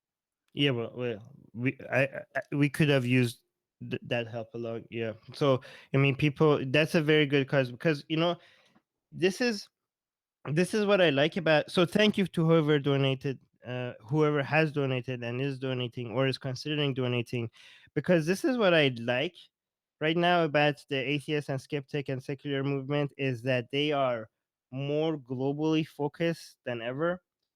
And I really admire that because it used to be people were more locally focused, and this changed a lot. And I think this is, I mean, a lot of people think that, oh, in the West, atheist movement is dying or is becoming slow, but they're not looking at the bigger picture. Globally, we're more united and more connected and growing faster than ever. And I really, like I said before, before Alex, this is, it's really good that people are not shying away from controversial stuff in other countries. So thank you so much for this is a very good cause that you picked. And please let me know how I could bring more attention to this because I would like to post that on Atheist Republic. Awesome. Yeah. Well, we are going to be continuing to have the GoFundMe out there for a few days at the very least. So I can get with you about, you can post that out on Atheist Republic. I'm sure that would greatly help. And you can make sure I'll to donate as include. well. This is great. Awesome. Well, I appreciate you being on here and I appreciate you, agreeing with and trying to help out the cause. Everything that we give is going to be doubled. Basically, Oh, it will be wow. matched by the Richard Dawkins Foundation and a few others that are working into to double anything that's given. The limit, the reason I say anything is because the limit is $250,000 right now. Wow. Yeah. So literally, I think anything that we can possibly give is going to be doubled because, I mean, it's amazing that we're at 1,200, and I don't want to sound pessimistic that I don't know that we'd be able to get to 250,000. So, but so everything we get out there is going to be doubled. Yeah. Well, I'll definitely post this multiple times on Atheist Republic. Awesome. Well, I greatly appreciate that. And I was going to ask you, basically, you didn't come out as an atheist necessarily in Iran to your whole sphere. Am I mistaken on that, or is that? Define whole sphere, because if you publish it, if you come out publicly, then I wouldn't be alive right now, right? Right, and that's kind of what I'm getting at there. So maybe you told some friends and family, but not you. We Right. didn't volunteer that information with strangers. I mean, I was an arrogant little teenager that wasn't to rebel, and I thought I came to this truth that everybody was con, and I need to save the world and everything. So I was a little bit too vocal, but not vocal. Well, let me tell you this story. One time I got arrested because they stopped me, and I was with another girl in the car, and they said, "Is this your sister?" I was like, "No." And they said, "Like, is this your cousin?" I was like, "No." And like, "Are you related?" I was like, "No." And like, "Well, then you're arrested." I was like, "Seriously?" I mean, I didn't know this happens. to people, but apparently it did. So I got arrested for being in a car with another girl. I mean, it doesn't happen often, but it does happen sometimes. So they took me to the police station, and this, Calantari, they call it. This guy, this, I think, police officer, I don't know or what he was rank was or what he's called there, but he's kept on. He was lecturing me on how this is not okay, how you need to be a good Muslim boy, how this is, you need to be more pious and all that bullshit. And he was like going on and on and on. And I was so tired about his bullshit. So I was like, you know what? This what you're saying doesn't really apply to me. He's like, what do you mean? And like, I'm not a Muslim anymore. I'm like, what? And like, yeah, I used to be Muslim, but I changed my mind, so I'm not Muslim. So these things that you're saying doesn't apply to me. And he was quiet for a few seconds, and he just looked at me, and he said something like, "Listen to me, little fuck. Don't you ever say that to anyone ever again. I can destroy your life right now with my pen." And he really scared me, which I'm really thankful that he did that, because I was a little bit less outspoken after that. But he went all of a sudden from being this asshole that thinks that being in a car with another girl is bad apparently, to all of a sudden being somebody that is not as douchey as the other people there, maybe in the police station, to being worried about actually my life. So he was like, he all of a sudden forgot all about lecturing stuff, and he all of a sudden got concerned about I could get myself killed, and he just wanted to make sure that I'm scared enough that I never said. And when my mom came to, pay, and because that's how it works, that you pay and you go home. My mom to pay and take me home. He took my mom into a room, and he said, he started telling her. He said, like, listen, I'm not going to repeat what your son said, but talk to him and make sure he never says it again. And my mom and I got into a car, and my mom like, what did you say to him? And I was like, forget it, never mind. And we went home. And I was a little bit less outspoken about that.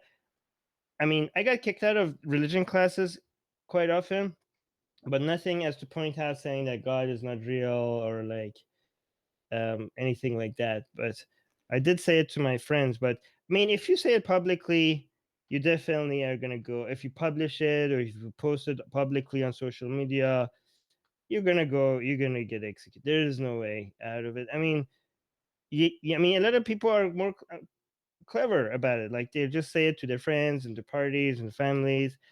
I mean, it's not like every atheist out there is on death row. There are many atheists there. It's just they just don't announce it publicly. But if you do, and I mean, there are some people right now on death row in Iran for insulting Prophet Muhammad or for saying something about Islam. And if I go back, I will definitely not make it past the airport. When my mom got cancer, I couldn't even go see her. Because if and she didn't want to die without seeing me, and she didn't want me to go there because she knew I would go directly from the airport to prison, and she said I don't want my last memory of you to be you being on death row. So she said, but I don't want to die without seeing my son. So she came to Vancouver, even though the doctors told her that she shouldn't be leaving the hospital, and because she left the hospital, she died shortly after. But she was happy to be able to be with her family before she died.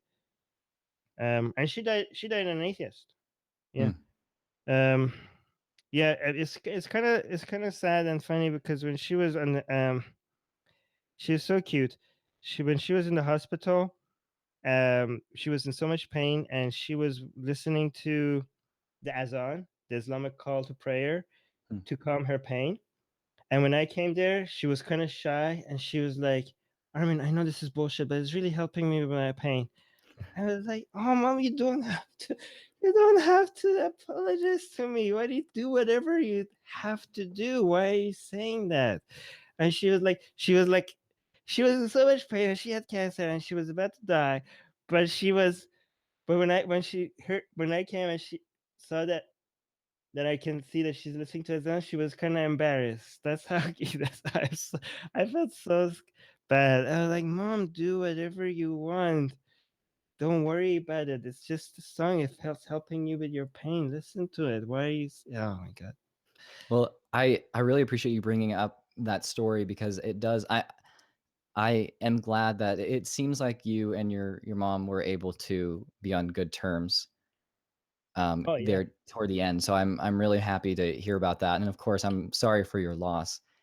Yeah. And No, we were never in bad terms. yeah, well, I'm really glad that because not a lot of people I don't think would necessarily be able to say that there was such extremism surrounding them. Right. And I know that your parents were liberal from the get-go, but still, I'm glad that you're able to say that. I'm glad that somebody was able to experience that. And I mean, in wrapping up, because we've gone a little bit over our time here, and no fault of yours. I like the conversation between you and Alex earlier. So but we have activists out there in Iran right now, and one of the main focuses as far as countries goes for secular rescue is Bangladesh. Right. There is, I mean, there are people who have been slaughtered by mobs with machetes. There are people who get shot, people who are in just accidents where it's basically vehicular manslaughter. There's tons of ways that people find to silence the blasphemer. Right. And I'm glad that you were able to make it out of there, but I think it's pretty apparent that if you would have done what you are doing right now, even if you were protecting your name more, then there is no way that you would be speaking with me right now. And I don't think that any of the activists, would be able to say any differently.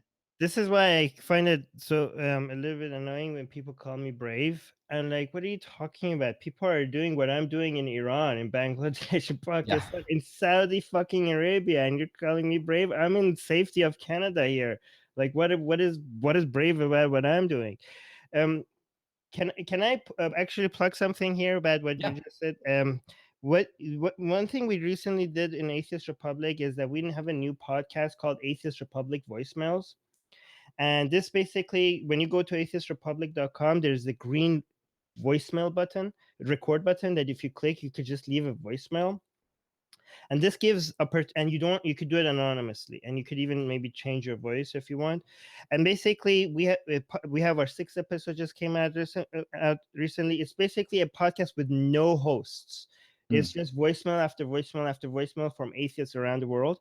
And basically, we're trying to democratize being an activist. We're trying to make everybody to be able to be a host on their podcast, be able to democratize podcasting, basically making barriers to becoming an activist very low.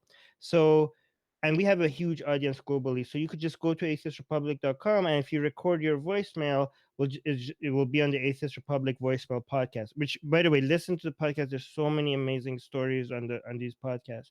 So basically, any atheist from anywhere around the world, from Bangladesh, Indonesia, Philippines, Mexico, Brazil, Iran, Saudi Arabia, you could leave an anonymous voicemail about your concerns, about your stories, about your message, or your message of support to other atheists, and it will be on the podcast. Yeah, I think that's perfect. I think that democratizing podcasts like that to be able to lower the barriers of being an activist. I think that's a fantastic way to do that. And I hope that ultimately stuff like that is able to make it to where if you want to speak out, there are more ways to do it and you don't have to put yourself in such danger.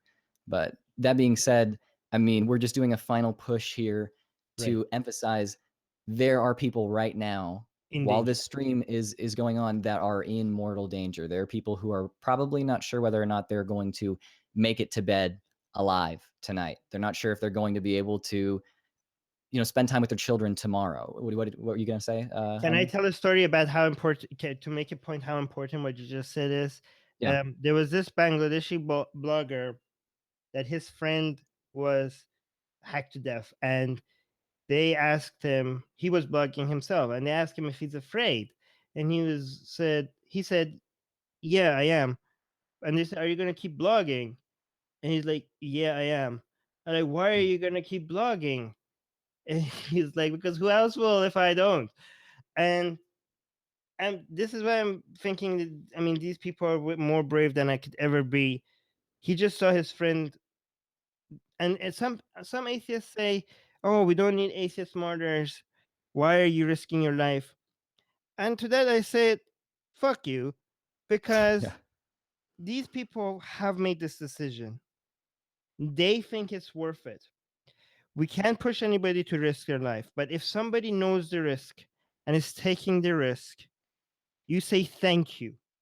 You say thank you because you have to understand that every right, every sense of security, every sense of calm, and every freedom that you enjoy today is because somebody at some point decided to risk their freedom, their peace, and even their lives to bring that to you. These things that you're enjoying right now in Canada, in England, in United States, in Germany, they didn't come about that easily. Somebody sacrificed something. And these people that you're raising money for right now, they're doing the same. They're sacrificing something and they need our support. I don't think that there's a more perfect way to go out with the stream. I really appreciate it, Armin. I think these people need drastically more support than even we're able to lend. So I appreciate you being willing to share it out there on Atheist Republic. Just some housekeeping as we finish up here, guys. Just to promote this in post, people are going to be watching this through again. Like the video, comment, share it. It's still going to be a push for people to donate afterward. It is not about any of my things. You know, I could have had just a fun celebration where we did all this stuff and it wasn't for charity. People would have still watched. But this isn't about that. This is about actually being able to save people who are having their lives taken away so that other people down the line won't have to. So go ahead and do what you can to support this. I'm going to leave up the GoFundMe. Armin, what do you think as far as Atheist Republic? About a week or so? Should I limit it a little bit more, or? No, wait, you mean like as for what's the deadline between until people can start donating? Yeah. I mean, you know your metrics better than I do, so. Well, I mean, whatever deadline you pick, I'm going to keep posting it every day until that deadline. So. Okay. All right. Well, I'm definitely going to announce a deadline pretty quickly here. 1 week is good, I think. Yeah. Yeah, I think we may go ahead and go with 1 week, but I so appreciate you coming on, and everyone keep pushing this out there so we can make our voices heard so that their voices can be heard. Thanks again, Armin, and everyone that came on. Just wanted to let everybody know, stay skeptical. Yeah. Thank you for having me. Thanks, guys. Bye.